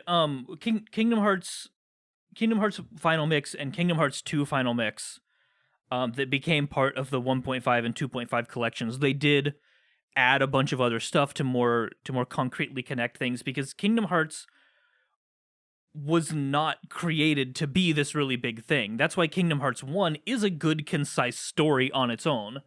And so as it got bigger and bigger and bigger, the devs realized that they needed to add more context to 1 and 2, and to Chain of Memories, and to Birth by Sleep, actually. Yeah. To more concretely link things, because there were small inconsistencies that had to get fixed. I remember like the one of the instances at the beginning of Kingdom Hearts 1 where you see the hooded figure on Destiny Islands, one of those is new to Final Mix, I believe, to more concretely tie people's memories together. Like, I think you're correct, yeah. Yeah. And so they did a lot of these small things because it got bigger and bigger, and it got very outside of its original scope, which is, again, very cool. I love everything about this series. It's awesome. Go play all of Kingdom Hearts. I would recommend playing it in chronological order. I recommend starting release order, I would say, because the gameplay mechanics of Kingdom Hearts 1 didn't age very well. They didn't. So yeah, if you want okay, so I feel like both are correct. If you want a like mechanical gameplay, if that's what you want out of Kingdom Hearts is the gameplay and stuff, and you can parse the story yourself, then starting and going in release order is probably the better way to do it, because the games do get gradually more complicated and more polished mechanically as they go on, and kind of jumping back and forth would be very jarring, discordant and jarring. Yeah. If you care more about the narrative and you can deal with the mechanics jumping back and forth like that because you're used to retro games or whatever, than going chronologically, like starting with back cover and going through the mobile game and going forward, I feel is the best way to experience it and understand the plot easier. Yeah. But again, everybody's brains work different. Do whatever you think is best for the way that you want to absorb media. So the absolute correct way is to play it backwards. Play Kingdom Hearts 3 and then play each game in reverse release order to learn more of the lore that you didn't understand in the previous game. I did have an idea of doing a recap podcast like that at one point, and I'll talk about that Would it off be mic Hearts later. Kingdom? yeah. No, it's much stupider. Oh my god. I know we're almost done. I feel like we didn't really touch on Vanitas that much. Well, Vanitas is like, wait, which one? So Vanitas is the one that has, like, so Ventus is the one who gave his heart to Sora. Vanitas is a chunk of Ventus's heart, who basically, just by connecting two rungs with Ventus in the middle, connected to Sora. okay. Yeah. So Vanitas was meant to okay. Again, Xehanort wanted to like turn Ventus into a Keyblade. Which is its own thing that we're not gonna go into here. It's well beyond the scope of this episode. Look, the lore of Keyblades and Light and Darkness could literally be its own 2-hour episode of Kingdom Hearts. Oh, easily. So I'm not gonna touch that. Xehanort wanted to turn Ventus into a Keyblade, and that's all I'm gonna say on the matter. Yeah. But in order to do that, he needed conflict, and Ventus is such a good boy that he couldn't get that conflict. Ventus could be a Princess of Heart. He has so little darkness in his heart. Now, yeah. And so, like, to do that, Xehanort had to, like, draw out darkness that was in Ventus's heart, what little there was, and cultivate it and mature it into its own entity that he could use to systematically harass Ventus into fighting it and generate conflict. You wanted to start shit. Yeah. And that's why Vanitas looks like Sora, because Ventus had already connected with Sora, and connections are sort of two-way, so that when the darkness in Ventus's heart was siphoned off, because his heart was already connected with Sora, who we know has both light and darkness, because he's the third goodest boy. Goodest. Some of that Sora has more darkness in his heart than Ventus does. Which is a huge plot point in Dream Drop Distance, actually, is like, oh, Sora has enough darkness in his heart, he can be manipulated. Yeah. Yeah. And that's so when Xehanort was making Vanitas, this is again kind of a headcanon-y bit. It took more of Sora than it did of Roxas, because Sora has more darkness with which to cultivate. And that's why Vanitas looks like Sora. In much the same way that Roxas looks like Ventus, because Roxas is a lot more Ventus than Sora. Vanitas is a lot more Sora than Ventus, despite the original intentions and creation. which is just truly wild. Yeah. Heart math. Heart math. I feel like more questions were answered, but I have more questions now. Oh, I have questions too. What- I'm going to ask them after we're finished recording, because I have questions that are too far out of scope. Gotcha. Involve Kingdom Hearts 3. Gotcha. Yeah. God, 40 to 50 minutes, huh? Yeah. It's a lot. Okay. Okay, cool. I mean, 40 plus 50 minutes is accurate. I see what you did there. Time's fake. This podcast Time is timer fake. is just like Sora's heart. It's 40 to 50 minutes per person. Okay, yeah. A little bit. Oh. You measure the podcast with your heart. Yeah. There we go. Yeah, that's good. That's a good line. So if you really Shout out to my friend Christina for giving me that idea. Ayo. Thank you. Christina. AOD. AOD. AOD is her podcast. Yes, Agents of Damned.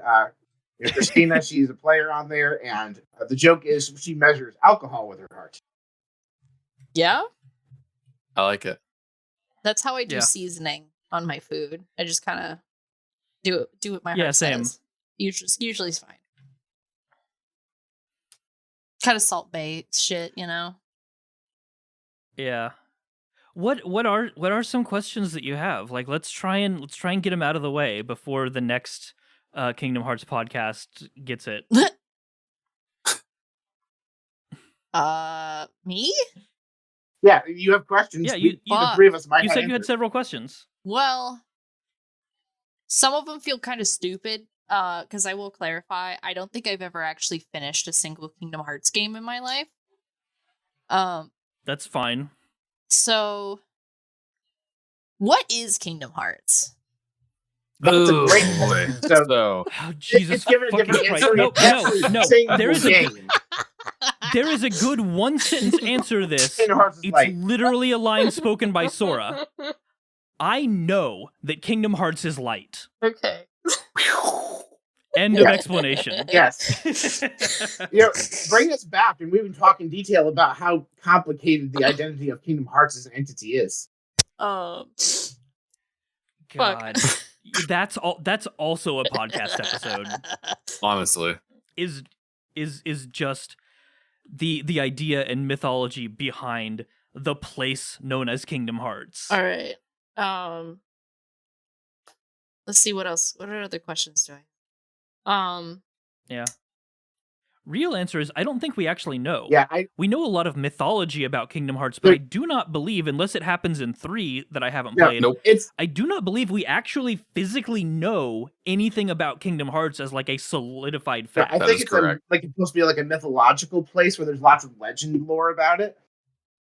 Yeah. But like no one's consistently gotten it because no one's ever actually successfully gotten there or harnessed it.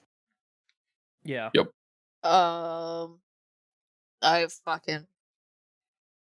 I don't know. But They tried to turn the moon into Kingdom Hearts in one of the games. Yeah, the second one. I'm fairly certain that's what they were doing. I thought they were using the moon to open a portal to Kingdom Hearts. No, they made an artificial Kingdom Hearts. Okay, that's what That was a moon. Yeah, it was a moon. That's because that was the point of Days. That's why they were like, oh, finally we have a Keyblade wielder to harvest hearts for us so that we can shove them all up into the sky and make a heart-shaped moon. blast those fucking twinks into the sky. That's not a moon; it's a space station. And I don't want to interrupt if there's more explanation to what is Kingdom Hearts, but I do have another question. No. Go ahead. So, oh shit, did I lose it? Oh no, I lost it. What was the thought process? Let me backtrack here. Oh, I remember now. All right, so I'm cursed with the desire to scroll through what was once known as Twitter.com. Satan, I swear to God, get off the desk. So I saw a theory that somebody said that it's just Kingdom Hearts, the video game series, is just two children who are playing a tabletop game, but Kyrie's player fell asleep partway through. And they just kept playing. But they're all fine and dandy and they're just at somebody's house. So with that statement said, what is your favorite Kingdom Hearts fan theory? So I would jump on this one because I've seen a fan theory about this that's in the same vein. Is Kingdom Hearts is just Goofy telling two stories to his kid Max about his old tabletop RPG campaigns. Oh my god, that's adorable. That's pretty good. You see, Max, I died at one point, but I actually didn't. I'm the tank. I don't die that easy. Right, no, I can absolutely... Like, we get to that part of Kingdom Hearts 2, and Goofy just keeps going, and then Max has to go, how do you know about the parts you were dead for? Well, I got better. You? I think one of my favorite theories is that Dimix might actually be one of them, like the most important organization member. I love him. Because they brought him back in Kingdom Hearts 3. They said something in the game vaguely about like him having a ancient Keyblade legacy or something. And we don't know anything about him beyond that. But they keep bringing him back and he keeps hanging around. And like him and Luke Sword, I feel are going to be way important in a weird, stupid way. I've heard some people say that maybe like Dimix is actually the master. And I don't know if that I agree with that, but I would love it. Wait, say that again. He's what? The master of masters. Oh, what? Doctor Who shit? Dimix's mom is the master of masters. Yeah. Dimix. Some people I've seen that theory that Dimix is actually the master of masters, and I love it. I want it to be true. I don't know if I believe that it will be though. Tony, Jakey's telling me right now that Demix's mom is the master of masters. No. Dimix is mom. Oh, he is the mom. Oh, Dimix is the mom. Yeah. Demix is a MILF. There you go. MILF Demix timeline heard. Understood. Love you. I mean, okay. Now that you said it that way, it made me think, because this game loves to connect shit in like the weird like acronym ways with letters. Yeah. What do you think the connection is between Mom, Master of Masters, and Mom, Melody of Memories? Ayo. I really thought we were going to get like Master of Melodies. That's why he has a sitar. True. Fuck you, right?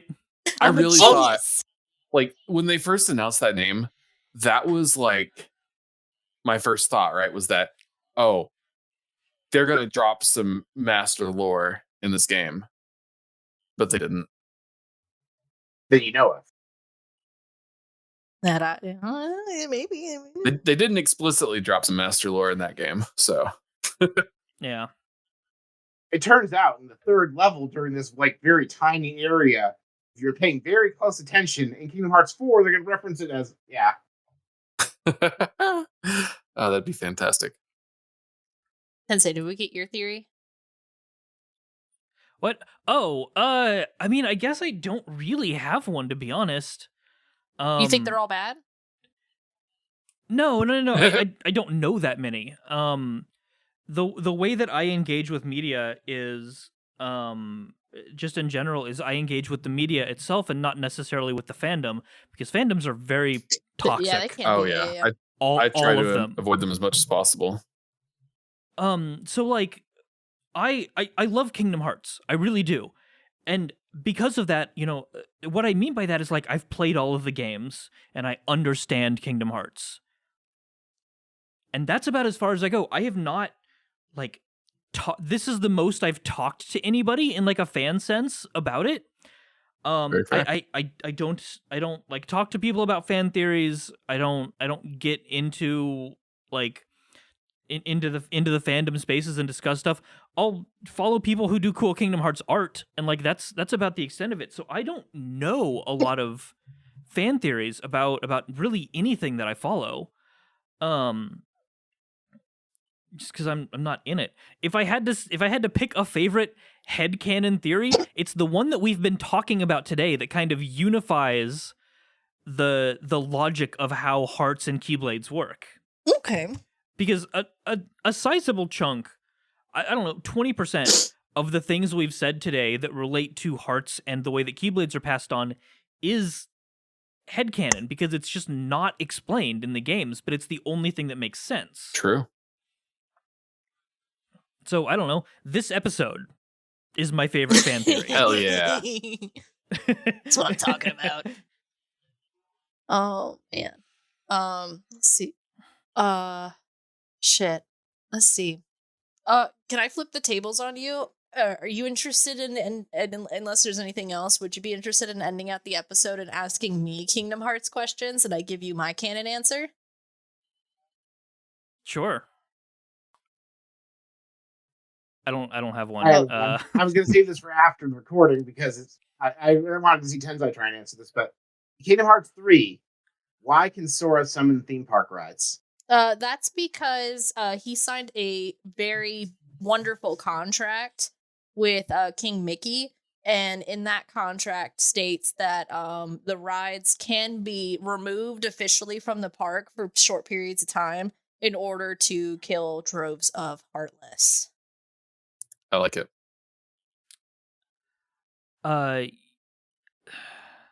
No? If I'm remembering correctly, you're like 60-70% Fuck yeah. correct. Sora's Warlock confirmed. He's a Hexblade Warlock. God. Oh my god. Can I poorly if I can answer any more questions? If not, then we can go into closing thoughts. Okay. Okay. I mentioned something earlier and I said I'd get to it later, but then I never did. So let's ask you about it now. Fuck yeah. What's the recusant sigil? Well, that is what the nobodies in Organization 13 use to identify themselves as part of their gang, if you will. But it's been repurposed from being a thing from Kingdom Hearts Union Cross timelines is something for the school that they went to. But the nobodies don't know what it is. It's just kind of like, yeah, we're in a gang, ha ha ha. But it means something entirely different. Again, you've touched on the correct answer, which is very fun. Yeah, that's Yeah. really good. Yeah. What? No fucking way. I had no idea what the fuck that thing you said was.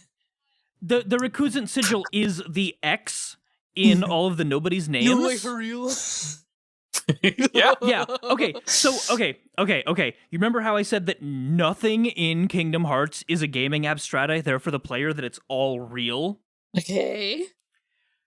When Xemnas names Roxas and he takes the name Sora and changes it around and slaps an X in the middle, that's him physically doing that in the real world, inserting the recusant sigil into Roxas's name.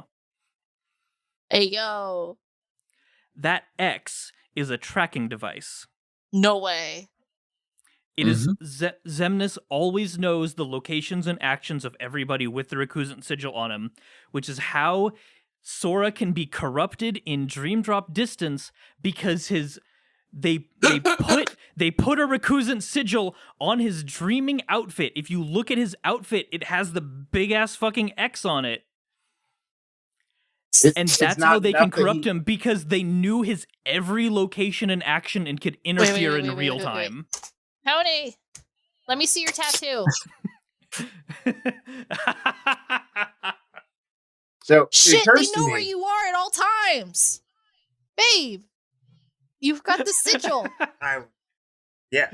Why? Why would you let the government track you like that? I'm already Xemnas is not the government. Oh no! God damn it. Tony's got a heartless tattoo with the heart he's sitting on it, and so that's why when you said that I went, fuck, Tony. Damn it. Yeah. That's how he always knows where we are. Well, it's not the heart symbol, it's the one that looks kind of like a swirly X. Yeah. And then later, just any instance of an X or things crossing over each other that look like an X.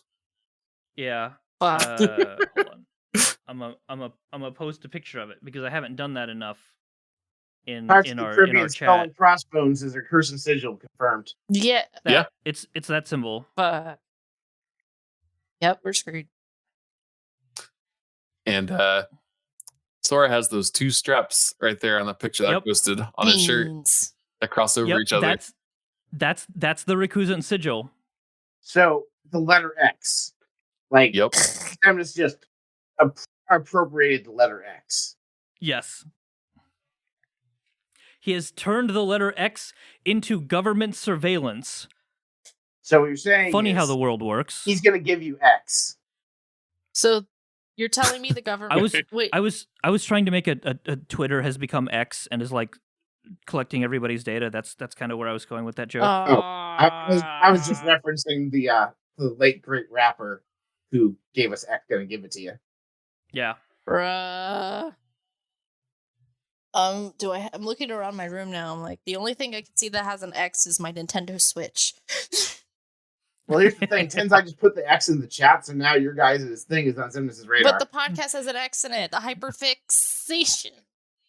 It's Yep. But is it that X? He's like listening- the letter X is fine. It's this explicit sigil that's the tracking device. okay. Well, I'll make sure to put it in the thumbnail. Okay, cool. And it's all of us making like the face and pointing at it, like, whoa. Oh, wait a minute. Okay. You're the one that does all the thumbnails, right? Yeah, that's me. Okay, first off, you do a very good job. Thank you. I love my Ben from last time. Thank That was you. very nice. Ah. I showed it to all my friends. Thank you. Like, I was like, I accidentally stopped on this frame, and then they just kind of went with it, and it's very cool. Very cool. Put this sigil on all of us. Ayo. I'm on it. There is I had an artist draw a character for an interstitial game that never happened, and she couldn't quite get this particular part right because it would be very awkward to draw. But I had asked her for there to be 2 zippers in the form of an X down like the front of a jacket. Mm-hmm. So that they like are literally impossible to open because they'd cross over in the middle.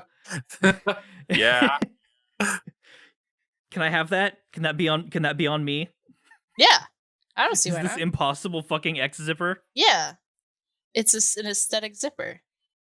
Yeah. Yeah, that's It's an aesthetic zipper. aesthetic. I, Bruh.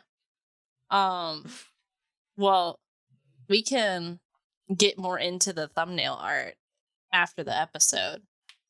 Yeah. Yeah. Because I have lots of questions while I have everybody present. Okay, cool. I have another approximately 6 hours before my body's gonna give out on me. LMAO. I'm trying. I don't have it. There's a pen. Cool beans. Any other closing thoughts on Kingdom Hearts? Kingdom Hearts good. Go play it. Go play it all. Like, set aside a month of time, 'cause that's what you'll need, and play through all of Kingdom Hearts. Okay, you're telling me to do this because I haven't finished one single Kingdom Hearts game. I'm telling the audience to do this. Not me. I'm exempt. Yes, sure. Oh, set your expectations correctly for Kingdom Hearts 3. It is a little bit less effort put into it than the other. Yeah, It does not deliver what was promised as much as it could have. For the most part, Kingdom Hearts gets stronger as a mechanically cohesive game as time goes on, and then Kingdom Hearts 3 kind of dropped the ball, which Yeah, It really happens. sucks. Birth by Sleep is the most satisfying combat in the entire genre. I love it. I have played through that game 3 times. I'm not somebody. There's so much stuff to experience in the world, so many stories to experience that I will generally play through something one time and then go, okay, I'm good, and move on to the next thing. I have played through Birth by Sleep 3 or 4 times because it just feels good. The movement and like the way that everything behaves and moves and is so fluid and everything connects into it all feels so satisfying to play. I'm kind of like that with Kingdom Hearts 2. That's the one I like the play of the best, and I think I've also probably played it about like 7 or 8 times. Yeah. For me, that game is a different Square game. Although Kingdom Hearts 2 is a close second. Final Fantasy X, I have probably played 12 times. That's a good one. It's just such a good comfort game. That's an absurd amount of times to have played that game for how long it is. I mean, I'm right there with you. I think I played it I think I've played it 3 times. So Every time. I played it once. I mean, the game is from 2002, so I've had 20 years to play it 12 times. Although I did put approximately 80 hours into Blitzball, so You would. I did play it a lot. Oh my god. I Oh could my never God, get into The Blitzball. sigil is in Final Fantasy X. Xehanort's tracking Tidus. Bruh. Blitzball is so hard to get into because it does a really good job of putting the narrative into the mechanic of your team sucks. The team that you start with sucks out of control and should not be winning games. And the game treats you like that by making it incredibly difficult to win games at the beginning when you start playing Blitzball. And it makes it really frustrating, and I fully understand why a lot of people drop off of it because it feels impossible. It feels like the odds are stacked so much against you because they are.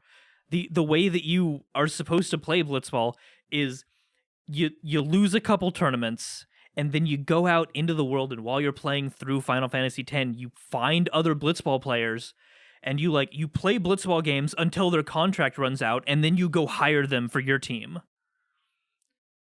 So, you just steal other good players, and then you can play Blitzball competently, and it becomes a very fun game.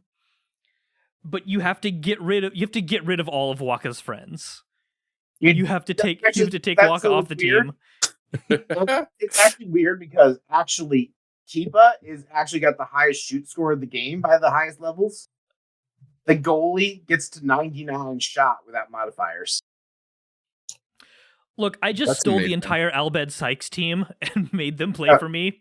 But here's the thing. The trick to winning early game Blitzball is to feed the ball to Tidus once, score one goal before the other team does, and then just swim away from everybody and hide behind your own goal until the end of the game.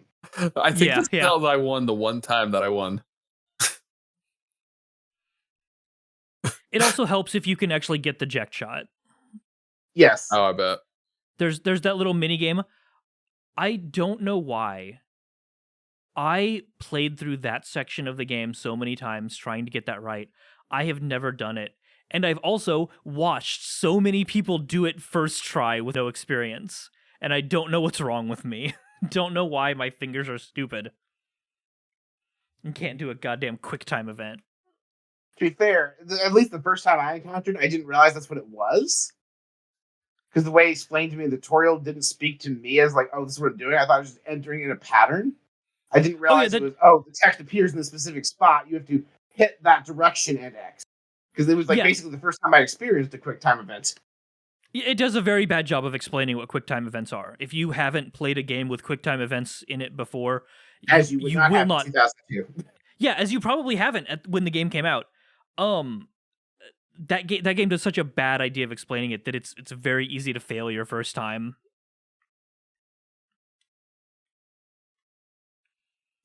If I'm in the same vein, it is uniquely frustrating to struggle with a quick time event while someone's saying, "You can't do it, kid." The game does really make fun of you for failing. Yeah. And how does this relate to Kingdom Hearts? Well, Tidus is in Destiny Islands, so yeah. Yes. Canon. And his name is both pronounced Tidus and Titus by the same character in Kingdom Hearts 1 and 2. Because they don't want that debate to ever die. That's amazing. It's Tidus. I agree with you. But they said Titus in Kingdom Hearts 2. And no one will ever let you forget it. I know. But that's the Japanese pronunciation. It does have a basis in oh my god, I've forgotten all of the mythology about this name, but it is actually it is a water deity based thing. Which is why Titus made sense, because tides. That's why that makes sense to so many people, but that's not how it is in Japanese. Very cool. The objectively correct language, I guess. Translate his name into Albed. And there's something else we can debate how to say. Oh boy. Albed's not a language; it's a cipher. Cipher, yeah. Like,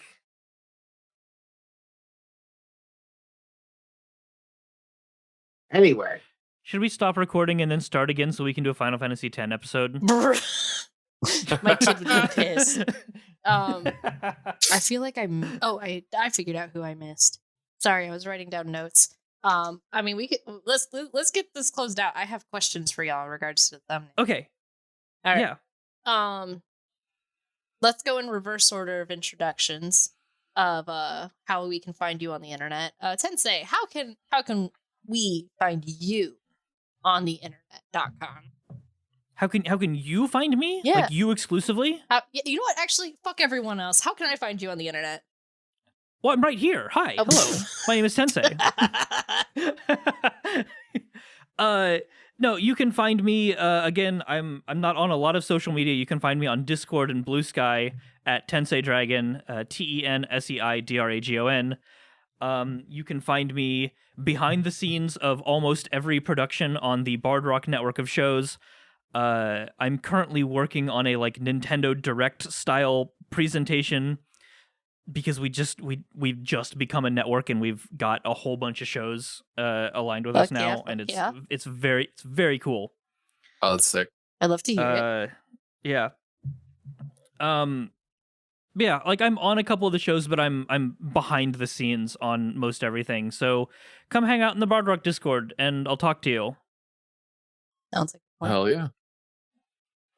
Okay, well then, Paul, where can I find you on the internet? All right, so remember all the stuff Tensei said about Bard Rock Network? It's basically the only meaningful presence I have on the internet, unless you specifically want to follow me on Twitter, or the artist formerly known as Twitter, where I talk about Magic the Gathering sometimes. Nice. But besides my personal Twitter, it's just Bard Rock Network. I'm also behind this. We bump elbows because we were tag teaming every single production except for 2. Yeah. Oh. Nice. Yes. Oh. Sorry. Hey, quick question. Do we know when this episode will be out roughly? This episode the 20th. The 20th? Hey, we are casting for a new production of These Cards Have Hearts. I'll send you a link to the Google form if we can put it in the show notes if that's okay. Is that cool? What is it? It is an actual play table. Oh, you got it. It's a tabletop show with using the system These Cards Have Hearts. It is very Magic the Gathering and Yu-Gi-Oh inspired. Basically what it is the premise of it is all of the players are just gamers at a friendly local game store. They play whatever the card game is that's going to be decided on, and they get the opportunity to go and they get the opportunity to go pro. And so the game is about them taking themselves and their local game store to the top. But it's based on the antics are based on Yu-Gi-Oh! So everybody's going to be really overacting and shouting the names of cards and over-explaining everything 3 times for the viewers. Oh, I love it. That sounds insane. I love that so much. Yeah. So yeah. And that casting call is open until December 31st. Fuck yeah. Yeah, so Oh my goodness. I'll make sure to get the link so I can put it in the notes. It'll be good. Good stuff. But in terms of the rest of Bard Rock Network's content, we are releasing a bunch of shows. Most are targeting for a March release, which is going to be covered in Tensei's Bard Rock Direct. We have shows for multiple different systems, multiple different genres. We have a dystopian steampunk show coming out. We have a Sailor Moon inspired show at the summer camp coming out. We have currently airing Monster Cafe, where a family descended from the guy who caught Dracula drive around in an RV fighting monsters in America. All this stuff and more. Fuck yeah. That sounds fantastic. I love to hear it. I'm so excited. Definitely send me, when the direct comes out, send me a note so I can retweet and share for you guys. Yeah, absolutely. I should hopefully be finishing it tomorrow, and it should be out on our feed on Tuesday if everything lines up properly. I'm already 2 weeks behind. A week of that is is the fault of myself and a few others for not getting the items. I was, long story for not on air about why I was unavailable that week. Understandable. Jake, you just joined our server. Hello. I did. Yeah, be like Jakey. Join the server. Actually, you know what? Speaking of which, unless there's anything else you wanted to plug. Paul. Oh, no, I plugged all my stuff. Bard Rock Network's the one thing I get to plug. Gotcha.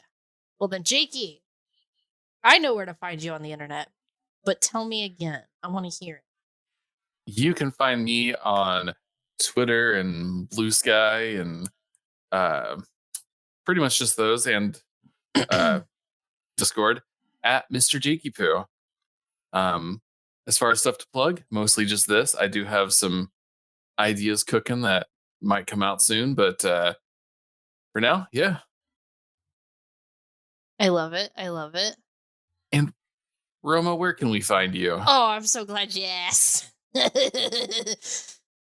can find me on the internet at I appreciate your butt at the twitter.com. That is IAPPRECI, the number 8URBUTT. Where I'm starting to post a little more again. Oh my god. So you can find me there. You can find me at Blue Sky. You can find me at Tumblr. And you can also find me there at TikTok, but you could find me better at the Hyperfix Pod at Twitter, Tumblr, not SoundCloud, Blue Sky, and TikTok. And if you want to find the network that supports us, go ahead and check out that Moonshot Network. Since you're already checking out Bard Rock Network, you should check out Moonshot Network, right? So you can find them at the Moonshot Pods at twitter.com or their website, moonshotpods.com, or their Patreon. You know what? Speaking of Patreon, do we want to give our patrons a little bit of love today? I think so. Let's give our patrons a little bit of love today. If you go over to patreon.com/the Hyperfix Pod, or the Hyperfixation, correction, you will find that we have some lovely patrons that I love very, very much. Starting with Morgan Gate 11. Love you. Thank you. We also got Flo. Flo's a good bean. We love Flo. Very good bean. Hey, it's Ken. Hey, you're here and I love you. Thank you. We also got Becky Scott Fairley. I see you in the Discord. We love you. Kisses. And last but definitely not least, we have the longtime friend who's always been here for us. We have Ver. Thank you to all of you for supporting us on Patreon. You too can get a shout out and get love and kisses and hugs for supporting our podcast by going to patreon.com/the Hyperfixation. So yeah, Vera is also one of our patrons. I appreciate you. Vera's the best. Yes. It's fantastic. Be safe. Don't die. Drink your water. Play Kingdom Hearts. Don't wear X's unless you want the government to find you. And Badoo. Thank you. Badoo.